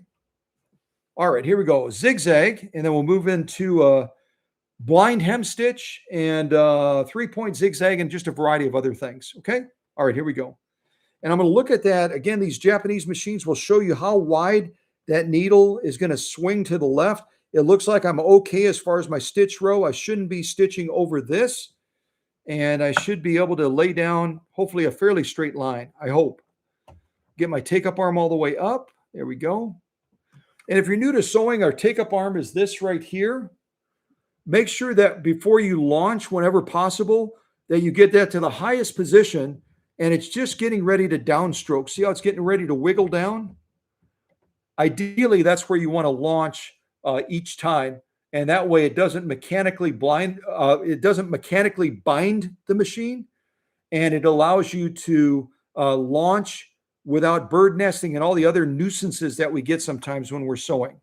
Okay? All right, here goes a zigzag. Let me just back this up a little bit. I'm kind of far down. There we go. All right, zigzag stitch, and then we'll move into some of the other stuff. Here we go.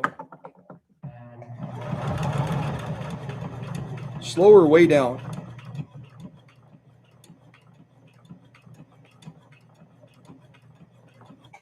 And I'm slowing it down to illustrate a point. One of the great things, for a long time, I was kind of not anti-contemporary machines, and certainly not anti, any company per se. But I wasn't a big believer in the contemporary machines, and then I started seeing some of the Janomis and the JUKIs, and really realized that there were some of those companies were still committed to quality. And most of those machines that were contemporary and committed to quality were also using electronic foot controllers. And any vintage sewing machine can also be operated with an electronic foot controller if you set it up for that. And the beauty of the electronic foot controllers is you can sew very, very slow, like you just saw me doing, and it doesn't cause that foot controller to heat up. If you try a lot of slow sewing with any of the vintage style foot controllers, the Bakelite ones that come with a featherweight, and a lot of other Singer sewing machines, the foot controllers that come with the Swedish beauties, like the one that I have on the workbench over here right now. See if I can show it to you. That I'm working on for Toby right now. This kind of foot controller as well is going to use a rheostat field with a clay ceramic type center point. These, if you sew slow with these a lot, it's going to cause them to begin to heat up. And if you sew slow for an extended period of time, it could actually cause the foot controller to fail or potentially catch on fire, because they get so hot inside. As you're sewing slow, you're holding that electricity back.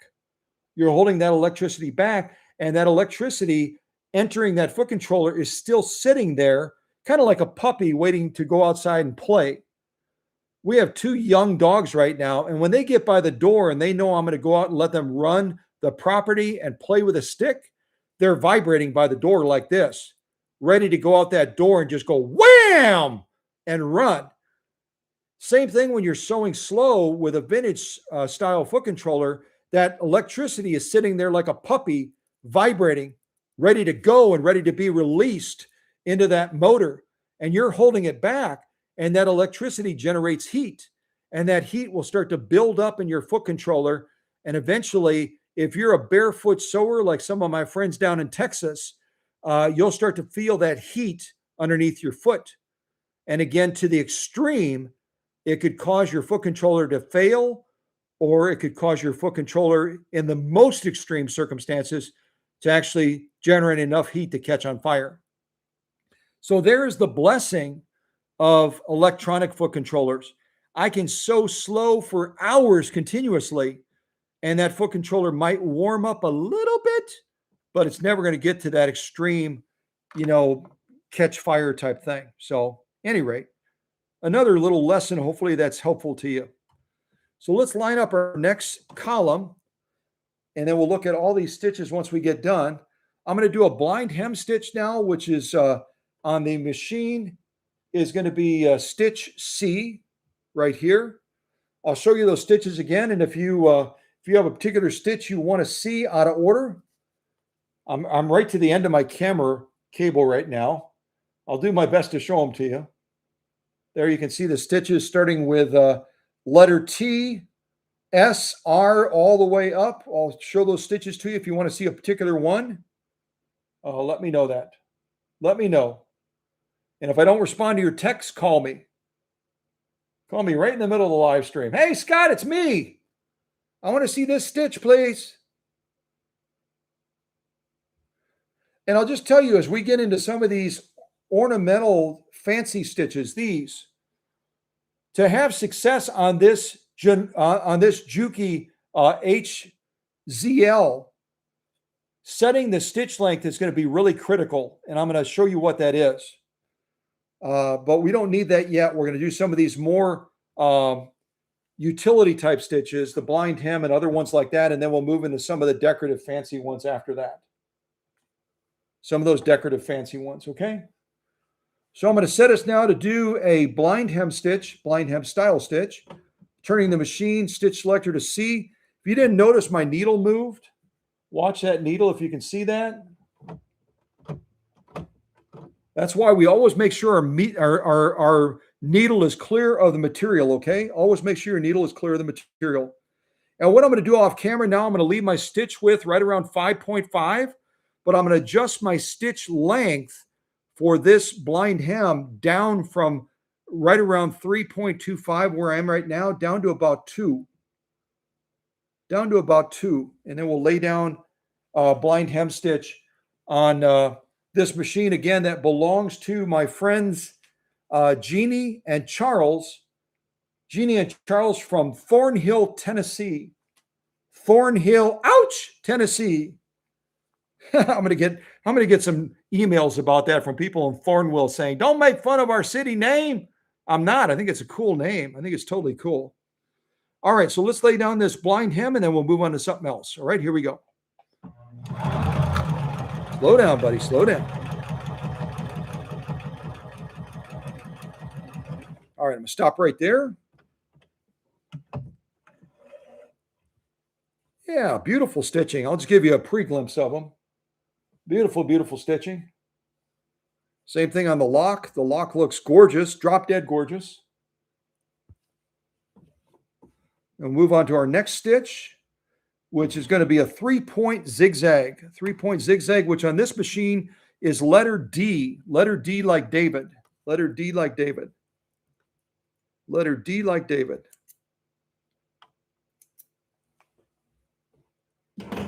I'm right next to the camera on this pedestal thing, so I keep bumping it with my leg. I'm sorry about that. I'm not trying to make anybody seasick. All right, getting that set right there. Presser foot lever down. And right now, for our sewing purposes, our presser foot pressure is more than adequate. It actually feels like it might be a little bit heavy. And we'll know that when we flip it over and we look at those lock stitches on the bottom closer up. If we see that puckering of the material, we know that our presser foot pressure is too high. So if you didn't know that, if you've been doing sewing and you get that puckering of the material next to the stitch line, and you're like, doggone it, why is it doing that? What's wrong with my machine? Nothing wrong with your machine, probably. It's a matter of that you have that presser foot pressure turned up too high. So wherever your adjustment is, assuming that you have an adjustment, some of the newer machines are self-adjusting. And as I shared recently in a live stream, AI technology in some of the commercial and the industrial machines is actually doing real-time adjustments on tension and some of them on presser foot pressure for some of the commercial industrial machines. AI technology is already entering the sewing space, more so on the commercial industrial side, but eventually you'll be seeing it pop up on household machines as well, probably the higher end household machines, but you'll see it popping up. So I'm going to adjust my stitch selector. It's that little knob on the right side of the machine. I'm going to adjust it to D now, and that's going to give us a 3-point zigzag. I'm going to shorten my stitch even a little bit more, just a little bit below 2, and we're going to do our 3-point zigzag now, okay? All right, here we go.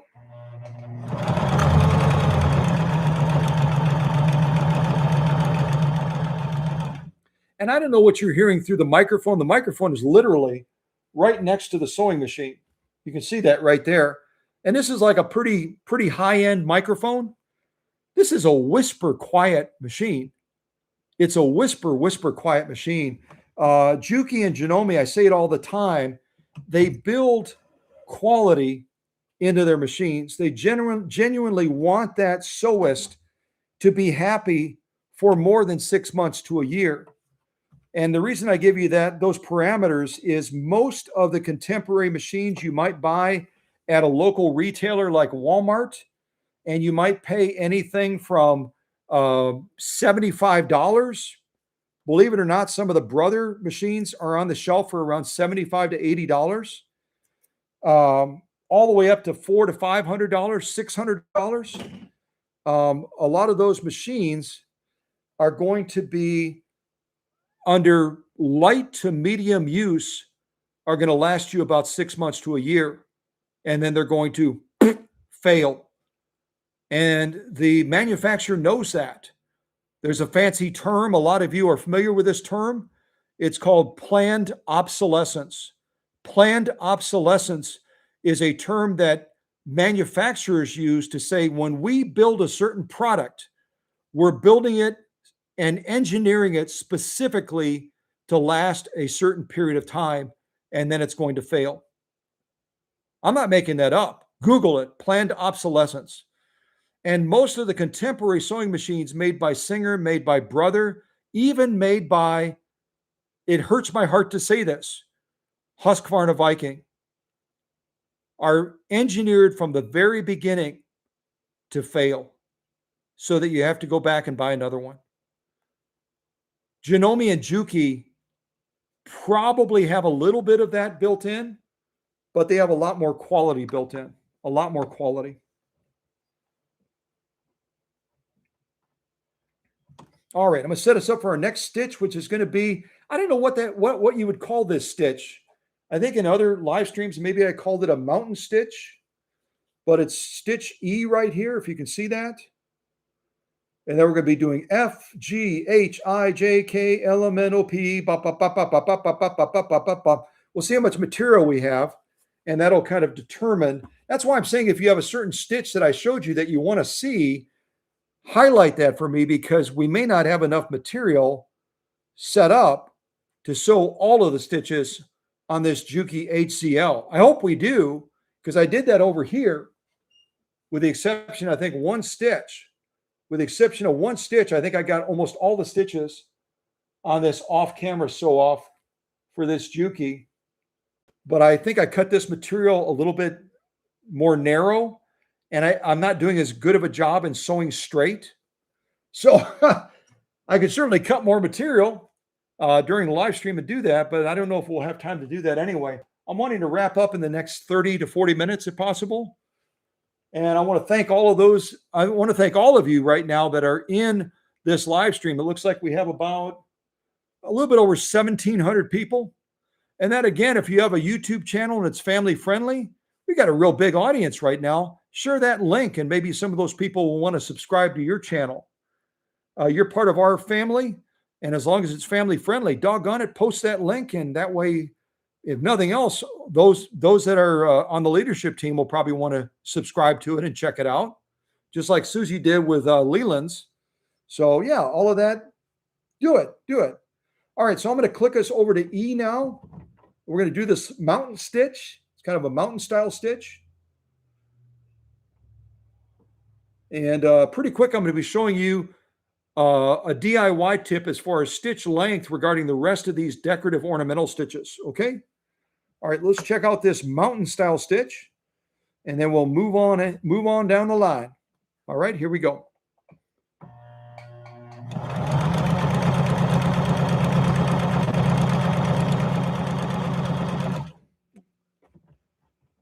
There, I did better in sewing straight that time anyway.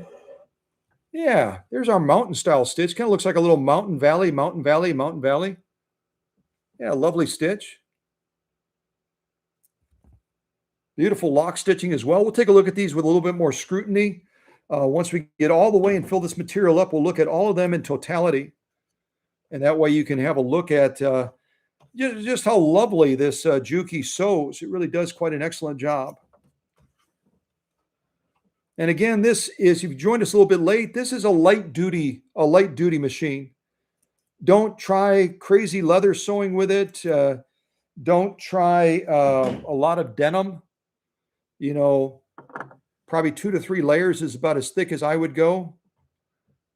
Use one of your other machines for heavier duty type sewing, not this JUKI HZL.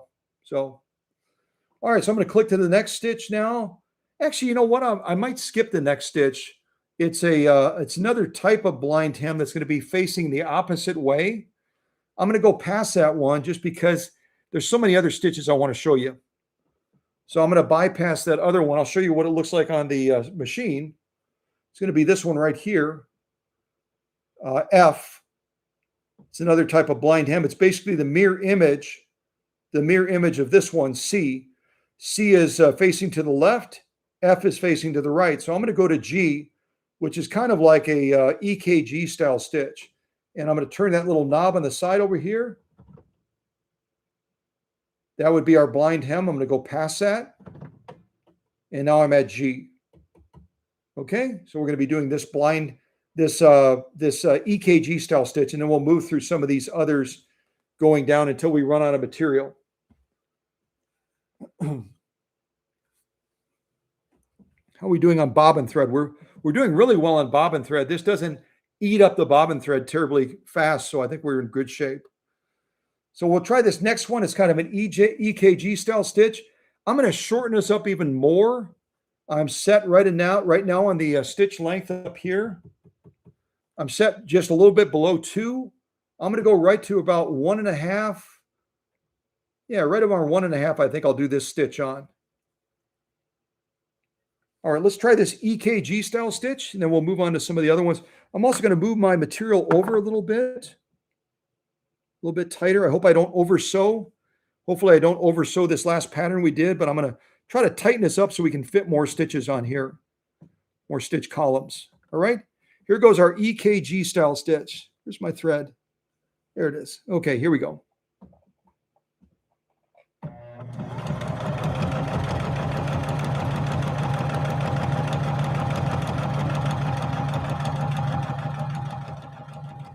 Stop right there.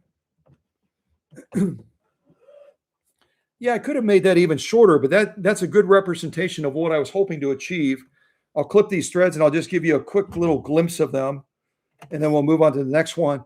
And as we move further and further through this line of stitches and we move away from utility stitches to some of these decorative ornamental stitches, on this particular JUKI HZL, we're going to want to make that stitch length shorter and shorter and shorter and shorter in order to get the definition of that stitch pattern that we want. So I'm going to show you these right now, give you kind of a pre-glimpse. Ignore that first column where I kind of sewed crazy, but because my foot controller kind of raced off because of my big feet. We'll look at some of these, and then we'll move forward with some of the other stitching.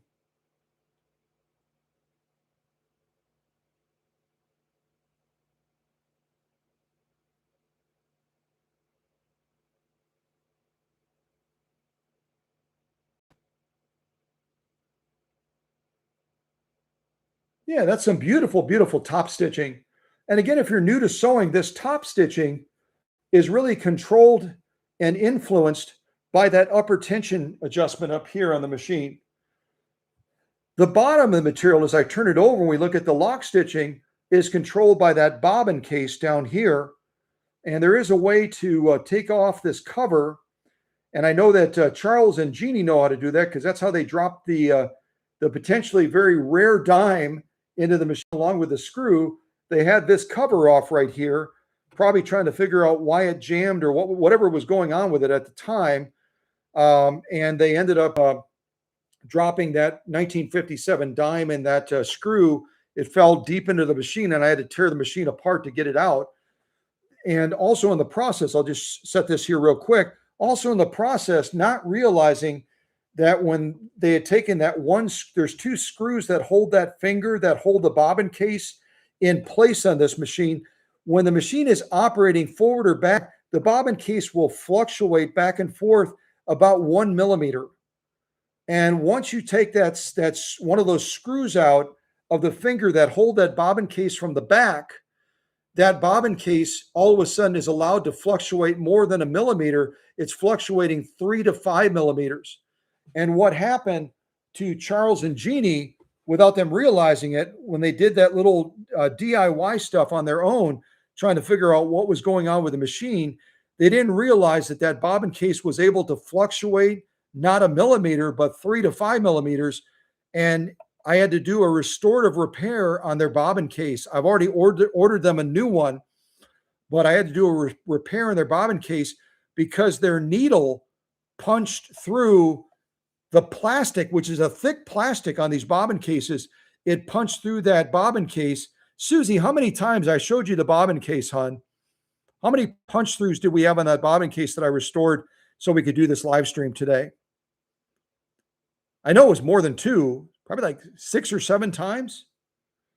So just be careful if you do. I love when people take the initiative to try to maintain their own machines, but know what's within your wheelhouse, because otherwise you'll go against our sewing Hippocratic oath of doing harm to your sewing machine, like Charles and Jeanie did without meaning to. They did harm to their machine trying to help their machine. So never be afraid to say, okay, I'm going to stop here. I'm outside of my element. I'm no longer comfortable doing this next step. Stop. Stop, stop, stop, stop. So you don't do harm to your machine, okay? But know as you're looking down in this little window, as you rock that balance wheel, you'll see that bobbin case move back and forth, but it should only move back and forth, I mean, the thickness of about 3 pieces of paper, which equates to a little bit less than a millimeter. If it's moving more than that back and forth, then you have an adjustment issue and you could possibly damage your machine. So don't operate it that way, okay? I hope that makes sense. All right, let me finish showing these stitches. That was our top stitching again, which I think is really quite spectacular. Top stitching looks excellent.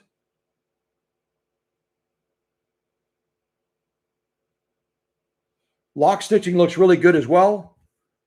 Our lock stitching is going to be controlled again by that upper tension. And the top stitching is going to be controlled by that bobbin case that we don't want to damage. We don't want to damage that bobbin case. Okay, so let's go back to sewing. Some other fun stitches.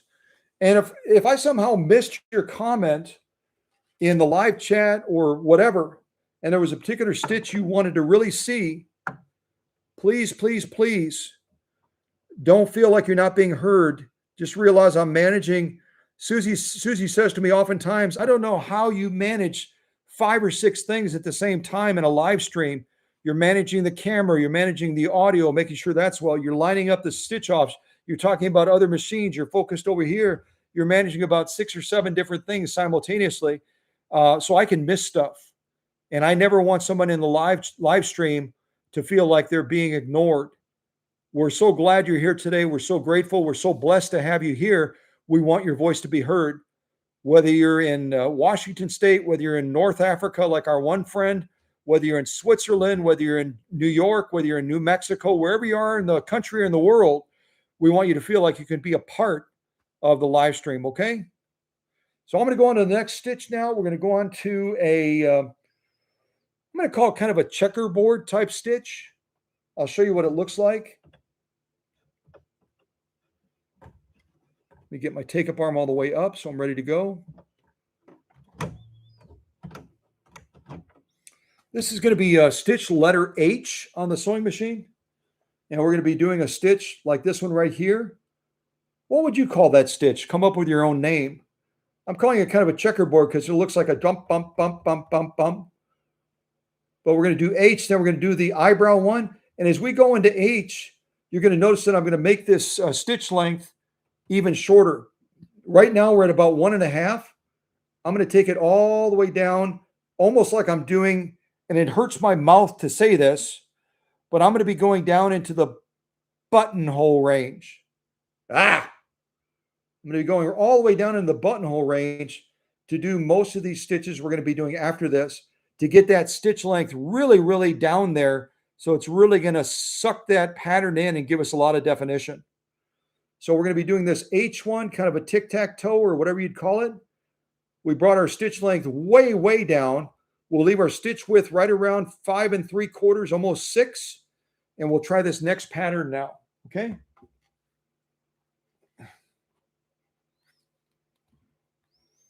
All right, so this is pattern H like hotel, pattern H like hotel on Jeanie and on Charles JUKI Model HZL. It's got a lot of other numbers after that and letters, but I'm just going to call it the JUKI HZL.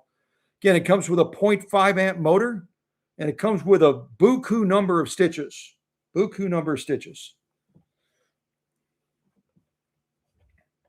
Oh, I didn't check that. I should check that. Okay, so the other thing I should highlight that I like about this machine that I didn't is if you're looking down near the presser foot, this also has hyperextension. So watch when I have the presser foot and in its normal range right now, and then I'm going to push it a little bit further. See that? Hopefully you can see that going up and down. So by pushing it to its normal range and then going beyond it, we can add probably 5 to 6, maybe even 7 millimeters of clearance. So if you're sewing through something super thick on this machine, you're able to use that hyperextension to get that thicker material underneath the presser foot. Other machines, you got what you got, or you get what you get and you can't throw a fit, like the kids used to say.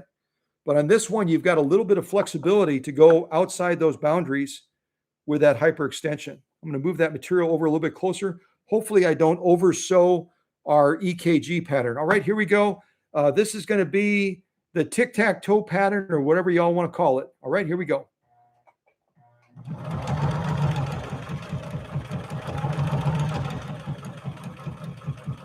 Just going to hold it steady right here. Speed her up a little bit.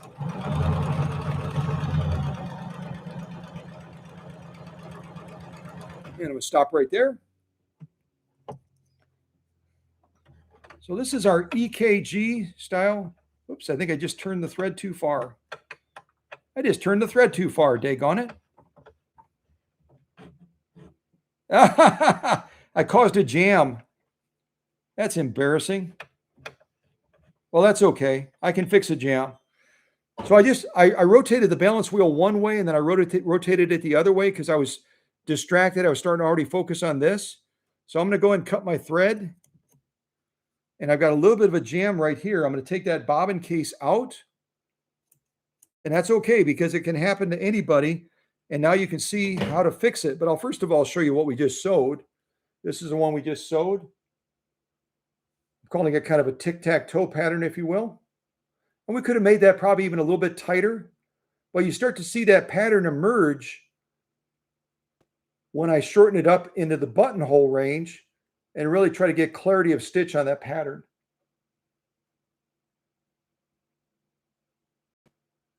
Lock stitching, equally gorgeous on this HZL JUKI machine. And you notice we have just, you can barely see it. You can barely see it. Have just a tiny little bit of puckering on the underside right there, right there, right there. If you reduce the presser foot pressure by turning it counterclockwise, you'll eliminate that puckering right there. You'll eliminate it. So let me set this to the side and fix what I just messed up. I'll set the camera right here so you can kind of watch me do it.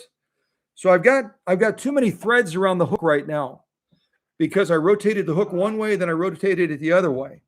So I'm going to see if I can pop my little window open, take this little piece out. Right there. I'm going to remove my bobbin very carefully. I got my bobbin out. I've got this extra thread right here, which you can see, it's just a dangling thread.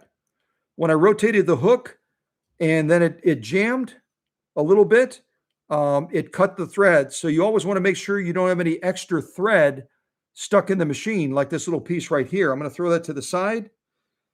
I'm going to check to see our upper thread is not down in the raceway right now, so we're good to go. We'll pull that back. And now we're going to reinsert our bobbin again. But before I do that, I did a fair amount of sewing, as you can see. off camera on this machine. I did all of this and I did more than that actually. So periodically on these machines, because that bobbin case that Charles and Jeanie put about 6 or 7 needle holes through, right on the rim where it's supposed to float on top of the horizontal hook assembly. If you don't understand how this machine works, there's a horizontal hook that when the machine is running is going like a rabbit, like this, around and around and around and around and around, much faster than that, much faster than my finger. And that bobbin case is all but stationary, floating on top of that horizontal hook, right on the rim of the bobbin case. Well, that's where that plastic was sticking through from the needle striking it 6 or 7 times. So after I did the repair, I had to check to make sure it was just absolutely smooth so that when I put it back into the machine, it would ride on top of that horizontal hook assembly smoothly. But to really run smoothly, you've got to periodically put a drop of oil on that rim, which you can barely see right in that opening right there. And then you put also a drop in the bottom of the bobbin case that will wick around and keep that bobbin assembly turning, turning smoothly inside of the bobbin case. So I'm going to do that right now. Just a little drop of oil, just a little bit of drop of oil right here on the edge of the rim. So it'll move around and give a smooth cushion for that bobbin case that was damaged to ride on top of that horizontal hook smoothly. Put a drop right there, and then put a drop right in the bottom of here where there's a hole, and then that oil will work its way through and wick into that raceway area, and by wicking effect will lubricate all of those moving parts that are instrumental to keeping this machine running well. Okay? So now we're going to put our bobbin back in. Looks like we're getting down there a little bit, but I think we'll have more than enough to finish. We're going to have that thread coming over the top like I described earlier. Going to drop it in and then draw it through that little track right there to the rear, like that. And then we have to hold our thread in the back like we normally would, rotate that balance wheel to pull that thread up once I get my fingers on the thread. And I've been asked before, the last stitch you did, Scott, was an ornamental stitch that has a lot of zigzag, a lot of needle movement. Do you have to go back to a straight stitch to pull that thread up? Absolutely not. If the machine is adjusted and timed properly, you can be set on any stitch pattern. If you have a thread break, if you have a thread jam like I just did, because I was messing around with the balance wheel too much, you can rotate that balance wheel, hold your thread in the back, and you should be able to pull that thread back up to resume sewing. Doesn't matter what stitch pattern you're set on, okay? Let me get my finger on there. There we go. Rotate our balance wheel. There comes our thread across. And there comes our thread up. There we go. Get that tucked back between there. And this is a great time just to look at that hook assembly. Just make sure everything looks like it's in proper alignment, and it does. Yeah, good. Good, good, good. All right, we'll put our little cover back on. Little cover, little tab goes to the side. The big tab goes to the right. All right, now we can resume sewing. After I goofed up and was messing around with the hook too much and rotating the balance wheel, we caused that jam. Now we're back in business. So now we can resume sewing. This is our last pattern that we did right here. On this side, kind of the EKG. And now we're going to move into the eyebrow stitch, which is a fun stitch to do, I think, anyway.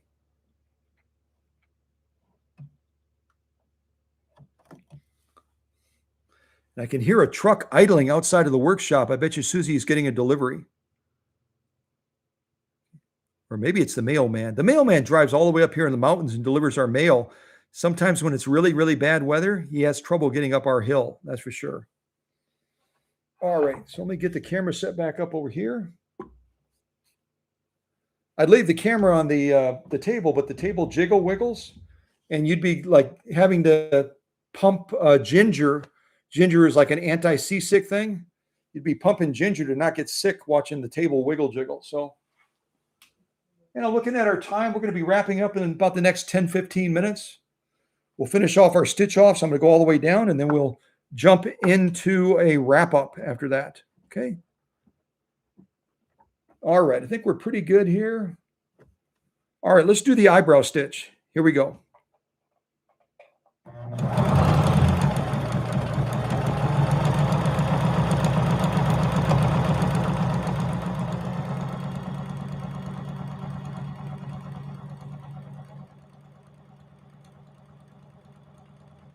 All right, I'm going to stop right there. This time I'm going to be good, and I'm not going to goof around with rotating the balance wheel backwards and forward. When you get to the end of the stitch line, if your needle is down like this, even though you're off of your material, rotate it one more time forward in the normal direction, and that way you can avoid goofing up like I did the last time. So I'm going to lift the presser foot and rotate that down and up, and then I should be good. Yeah. You pull her through like that. Oh, you know what I did? Susie said you're able to manage so many things, but sometimes I forget. Sometimes I forget something really basic like changing the stitch pattern.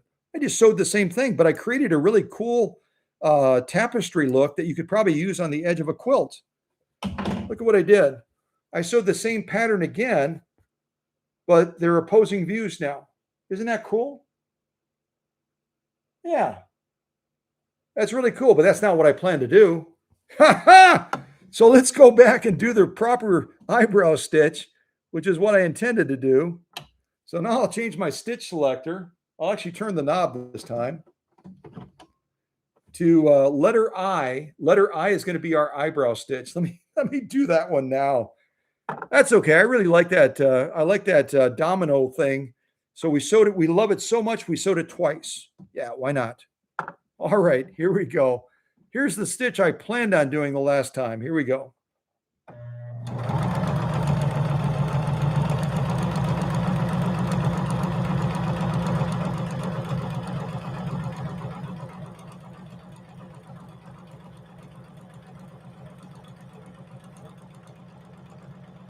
All right, I'm going to stop right there. Rotate that up. And then we'll pull that out of there. Yeah, there we go. That's the stitch I was looking for.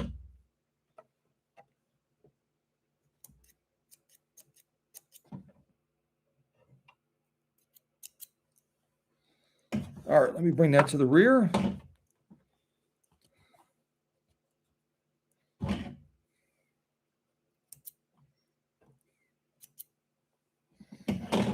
Yeah, there's our eyebrow stitch. I'm just going to keep on rolling. We'll look at all of these in just a little bit, but you can get kind of a preview. And you can make that even a little bit tighter by adjusting your stitch length shorter by going even deeper into what they have labeled on the machine as the region on stitch length for buttonholes. But you can make it even shorter and tighten it up and get even better definition on it. Move through a couple more stitches and then we'll be running out of material. That's okay. All right, let's go down to the next stitch. The next stitch is going to be stitch J, which is kind of a tic-tac-toe stitch. You notice how that material moves? See that? The needle moves. That's why we always make sure that needle is clear of the material when you're making adjustments to the machine. Stitch length, stitch pattern, whatever it is, make sure you have that needle clear. Move this over just a little bit more. All right, let's try this next pattern. This is really a cool looking pattern too. All right, here we go.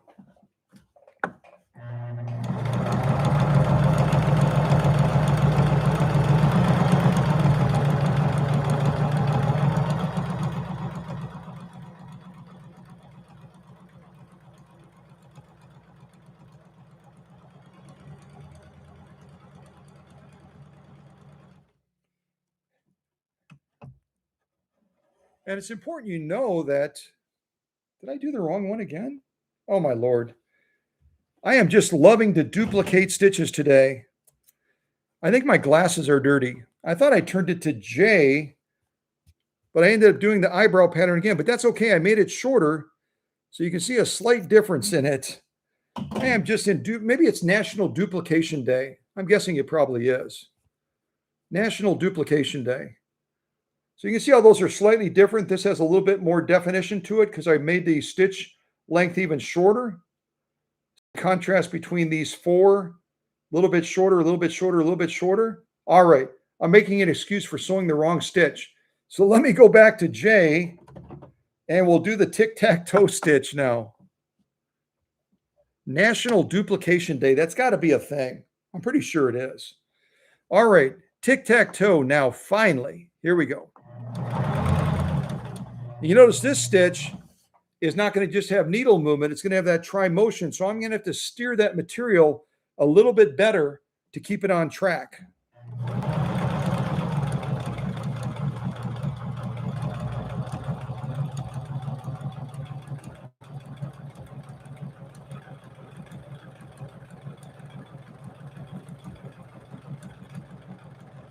All right, I'm going to stop right there.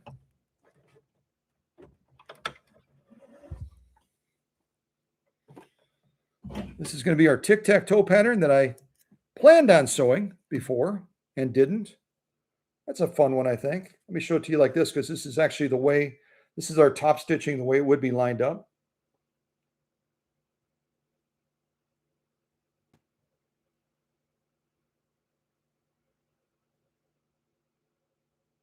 Yeah, really, really nice.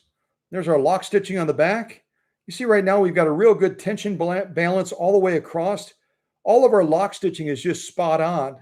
And we're doing some pretty decorative stitching that requires a lot of needle movement and a lot of feed dog movement as well. And we're getting a great result. I'm going to keep rolling through this. Keep rolling through this and we'll finish off this material and we'll see what stitch we land on. And again, if anyone had a stitch that they wanted me to sew, please let me know that. Please let me know that.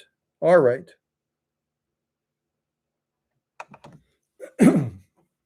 All right, this time I'm not going to sew the same pattern twice. At least I don't think I will. I'm going to stitch pattern K, which is kind of a combination of an arrow and a tic-tac-toe pattern combined. They brought them together. This is a real complex one. So I'm glad that we have that embroidery needle, the 7511 needle in there. If we had a 9011 needle, my universal needle that I always use, we wouldn't nearly get the clarity on this stitch pattern. So we've got the right needle in that Schmetz offers. All right, let me see if I can move it over just a little bit more. There we go. All right, this again is going to be stitch letter K, K like kilo. All right, here we go.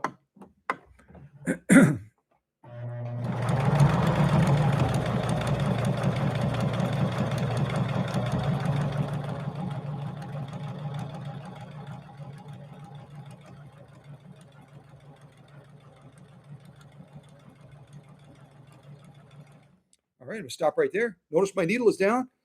Leave your presser foot down. That actually works better. Leave your presser foot down. Rotate your balance wheel forward like you normally would be sewing. And then we won't get that jam. It'll pull that thread around. We raise our presser foot and then we can draw that thread forward. Yeah, this is kind of like an arrow back and forth type stitch here. Let's give you a little glimpse of it and then we'll just march forward and do the next stitches.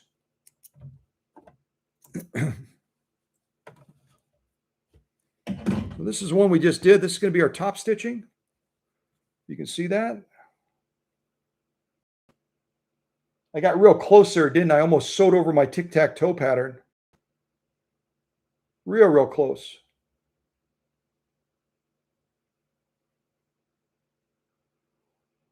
So you can see this JUKI HZL.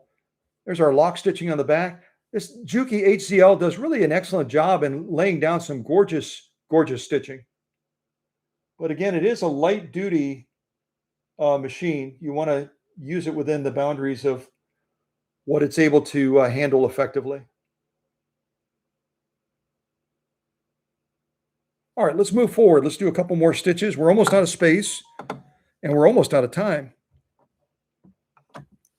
Let's see, we have a wrap up in the next, probably in the next 5 minutes or so, we'll wrap things up. See, lay down some more stitching. We just did K, now we're going to do L. We'll do L stitch next and see what you think of this one.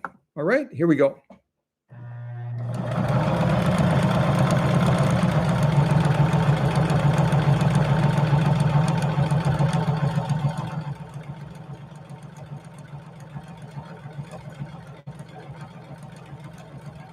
I think I got too close to the other pattern. I oversewed the other pattern a little bit. And that's the thing, when you're in a live stream like this and you're trying to race. Oh, actually, I didn't. I'm real close to it. I'm really close, but I didn't oversew it. But sometimes judging that distance when you're placing the material can be a little bit of a challenge. It can be a little bit of a challenge when you're underneath the bright lights and underneath the camera. Yeah, I'll just show that to you real quick. That's the one we just did right there. That's our top stitching.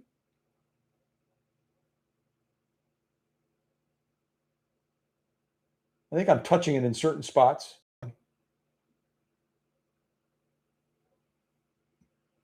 And our lock stitching over here.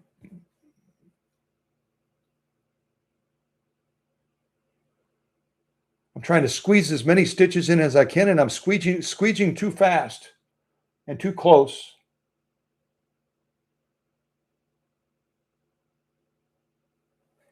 I've got to give a little bit more space, but I was trying to get as many stitches on here as I could. I've got to give just a little bit more space, especially because as you're steering this with that tri-motion, it's hard to keep it absolutely pinpoint on track. And so you end up moving this way a little bit. You oversew the other pattern. So I've got to be a little bit more careful. All right, so now I'm going to do letter M.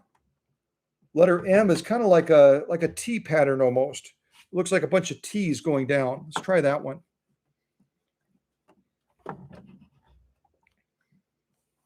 Yeah, I'm just going to move this over just a little bit. I probably shouldn't. There we go. Okay, that's far enough.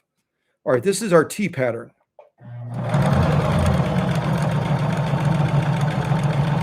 Yeah, I definitely shouldn't have moved it over.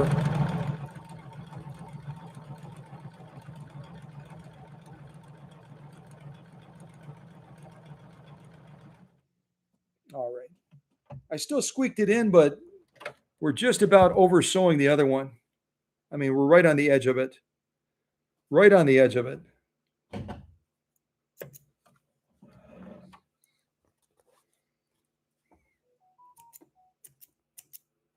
think my clips are getting kind of dull. I'm having to cut the thread like 2 or 3 times to get it to cut. This is one we just did. I was offset a little bit more and I moved it further to the left. I should have left it alone. And again, as you're racing through a live stream like this, you're trying to do things quickly. So I'm getting a little bit too tight on some of these stitch columns. A little bit too tight. You can still see the clarity of the stitching. It's quite lovely. Quite lovely. There's our lock stitching. Also equally lovely as well.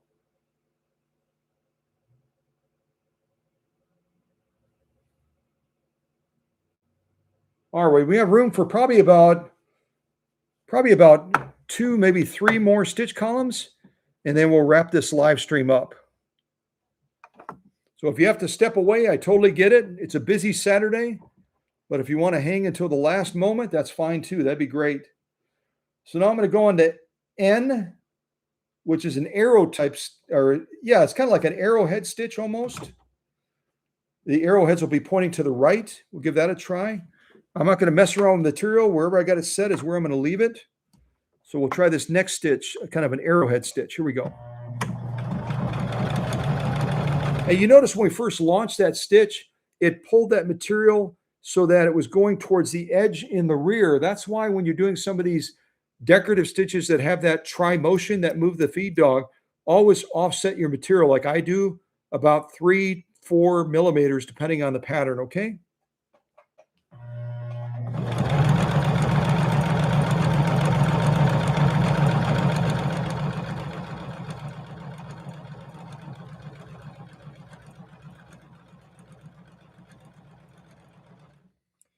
Needles down. I'm going to rotate it through.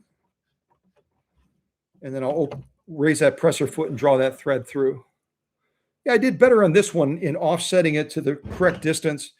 And it's really not as difficult to do if you're not rushing in a live stream in a sense, because when you set that pattern and you set the stitch width, it's going to automatically take that needle to the left to the widest swing that it's going to have. So you'll know how far it's going to go. And here I judged it a little bit better in not over sewing the last pattern and getting it positioned a little better. I'm still crooked a little bit, but that's better. It's better than the other ones where they were kind of overlapping each other a little bit. But some gorgeous, gorgeous stitching. Beautiful stitching.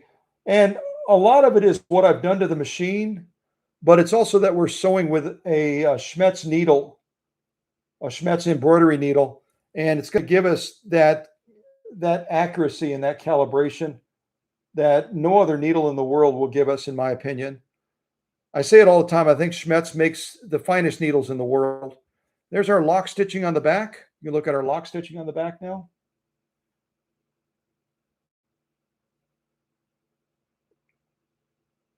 And we haven't had any tension issues whatsoever during the live stream. We haven't had to make any tension adjustments. But you know what? I'm not surprised we didn't, because we haven't made any material changes, right? We've stuck with cotton through the entire live stream, because again, I don't want to push this machine outside of the boundaries with it being a light duty machine. And with us sticking with cotton the whole time and me doing a lot of off camera sewing with cotton as well, with these sew-offs here, I was pretty confident that the tension should not be a major factor. And we were able to get some really, really great sew-offs on this machine without adjusting the tension at all, period. Okay, so let's move on to our next one. I hope I didn't have that pointing down that far before, otherwise you weren't seeing anything. Oops. All right, now I'm going to do a real complex one. It's going to be the similar pattern that we just did, but it's going to have an additional break line on the right side to finish it off. And then I'll see if I can squeak one more pattern out of it before we run out of material space. Okay? We get this positioned as best as I can. I think we can get this sew off and then just one more, and then we're going to be out of space on this material. All right, so this is pattern letter O, pattern letter O, and yeah, let's give it a go. Let's see how we do. Pattern letter O. Here we go. I'm going to slow it down a little bit so I can try to stay straighter. We may be able to squeak one more sew off on this.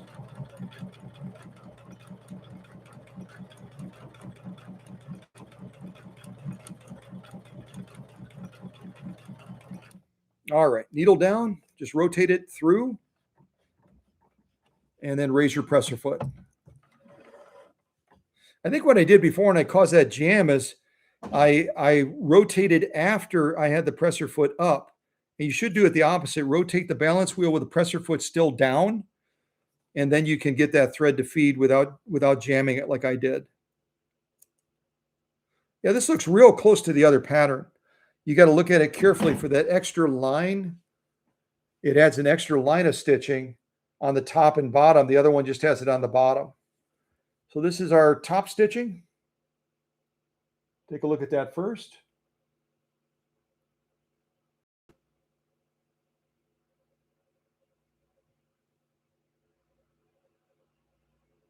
Yeah, very, very nice. Lock stitching. Look at that lock stitching now.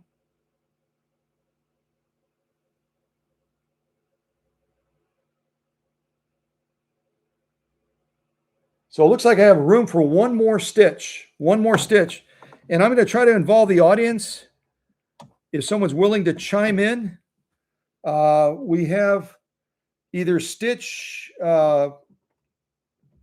we either have stitch P like Paul, Q like Quebec, R like Romeo, S like Scott, or T like Tango. Okay, we have a choice of P, Q, R, S, T. So someone type in the live chat one of those letters, either P, Q, R, S, T, and that will be our final stitch of this live stream. PQRST,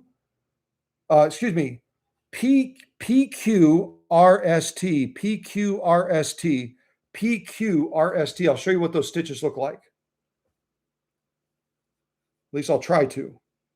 So there's our P stitch, Q, R, S, T.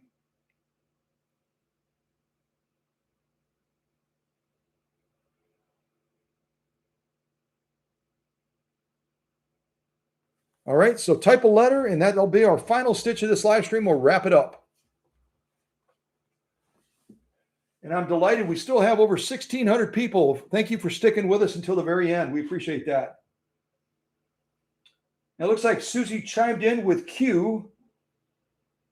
So we're going to do Q as our final stitch. Q is our final stitch.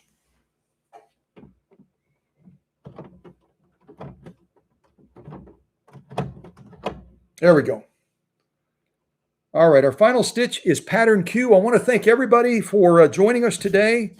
We really are honored and grateful that you took valuable time out of your Saturday to be a part of this live stream. I also want to thank the leadership team for taking such great care of the family. And I don't know when our next live stream or premiere will be or what machine it'll be. It might be 66-1 from 1906. That's kind of the one I'm working towards. But whatever the machine is, I hope you'll keep an eye open for Tuesday and Saturday. Tuesdays and Saturdays are typically the days that we live stream or premiere. So God bless everybody. Here's our final stitch, letter Q. And I want to also thank the owners as well, Charles and Jeanie from Thornhill, Tennessee. And again, I will make sure you get back your $1 million dime that I found inside of your machine. I don't think it's worth $1 million, but it's probably worth some money. So God bless everybody. Here we go. Final stitch off. Let's roll, baby. Let's roll.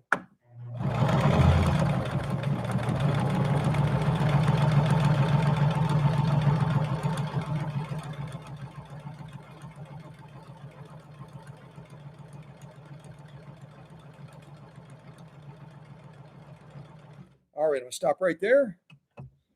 And as we're wrapping up, I'll put on a little bit of Japanese music and I'll show you all these stitch offs that we did live. The machine did a great job. I didn't do quite as great today because I duplicated some stitches when I didn't plan to, but that's fine. And also I didn't sew terribly straight. But this is a great light duty machine, this JUKI model HZL-353ZR-C is their full name. And JUKI does build a good quality machine still yet today. Let me set that there while I get some Japanese music going. And we'll hope to see you at the next live stream. Again, thank you to all our new people. I think we had somebody new from Tacoma, Washington, or from Washington State at least, and somebody new from North Africa as well. So it's great to have, it's always great to have new folks. Oh, Teresa had a request. I just saw Teresa's note right now. Let me see what it says. Please sew stitch T. Did I do stitch T? I didn't do stitch T. I'll tell you what, I'm going to do stitch T real quick for Teresa because I just saw her note. I'll just do it on some 2 layers or so of cotton, and then I'll show it to you guys.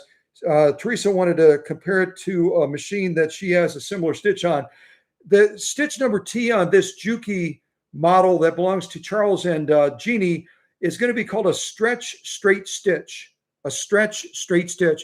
It's going to create a purlized straight stitch by overlaying back and forth using tri-motion. So we'll lay that down for Teresa. And again, if I don't respond to your text message, please call me. Please call me so I don't miss it. Okay? But I'll put on some Japanese music and then I'll grab some other material and we will lay down that straight stretch stitch as the final stitch for Teresa and Tim from the great state of Wisconsin.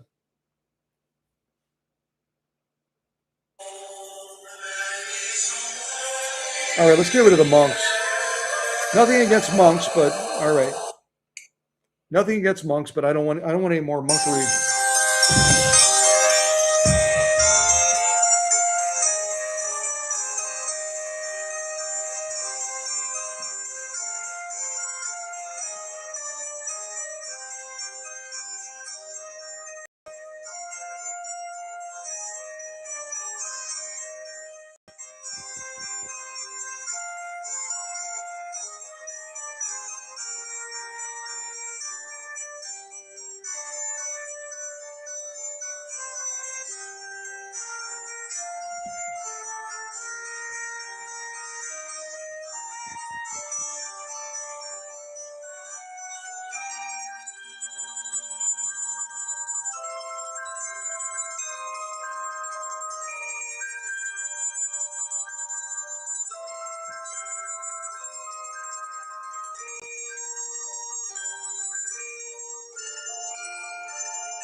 Okay, a real quick thanks again to everybody. This is the stitching we did here during the live stream off camera here. I did better off camera. I had fewer things to manage, obviously, but lovely sewing by this machine. We do this final stitch for Teresa to show her this pearlized. It's called a stretch straight stitch, which on this machine is going to be stitch number T, or stitch letter T, excuse me, stitch letter T. So I'm going to go ahead and adjust this. Okay, and then with a stretch straight stitch, because it's got that tri motion, I'm going to have to. I had this set super straight. I had this set super short. I've got to untie my tongue here. I had this set super short for some of the decorative ornamental stitches. With this, because the stretch straight stitch is going to be moving back and forth, forward and back, I've got to give a little bit more room to operate. So I'm going to be making this longer than it was before, right around a little bit, probably about 1.5. And that may be a little bit longer than I need to go, but I'm going to make it about 1.5. And that way it'll be able to execute this. Otherwise, we'll get a big ball of thread and it's not going to turn out properly. Okay, so let's give this stretch straight stitch a go for Teresa. And then we're out of here. We're out of here. And I can also adjust my stitch width up here to 0 because we're not going to need any needle swing. Okay. All right, here you go, Teresa. Here you go, dear. Boom, here we go.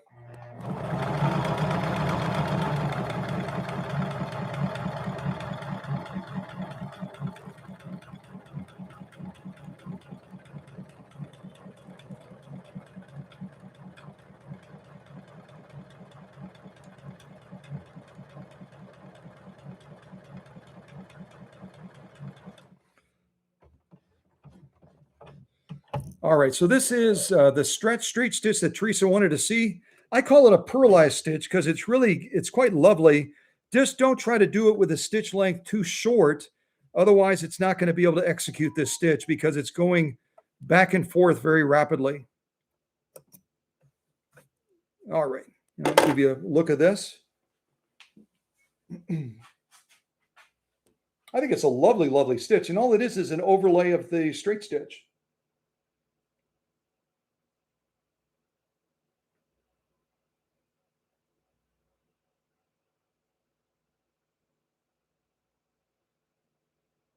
It kind of gives the straight stitch a little bit more body, doesn't it?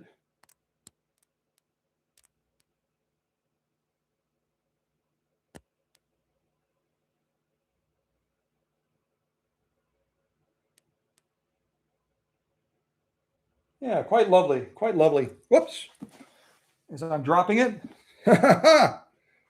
So yeah, that's our top stitching, quite lovely. So our lock stitching on the back. Go across there as well.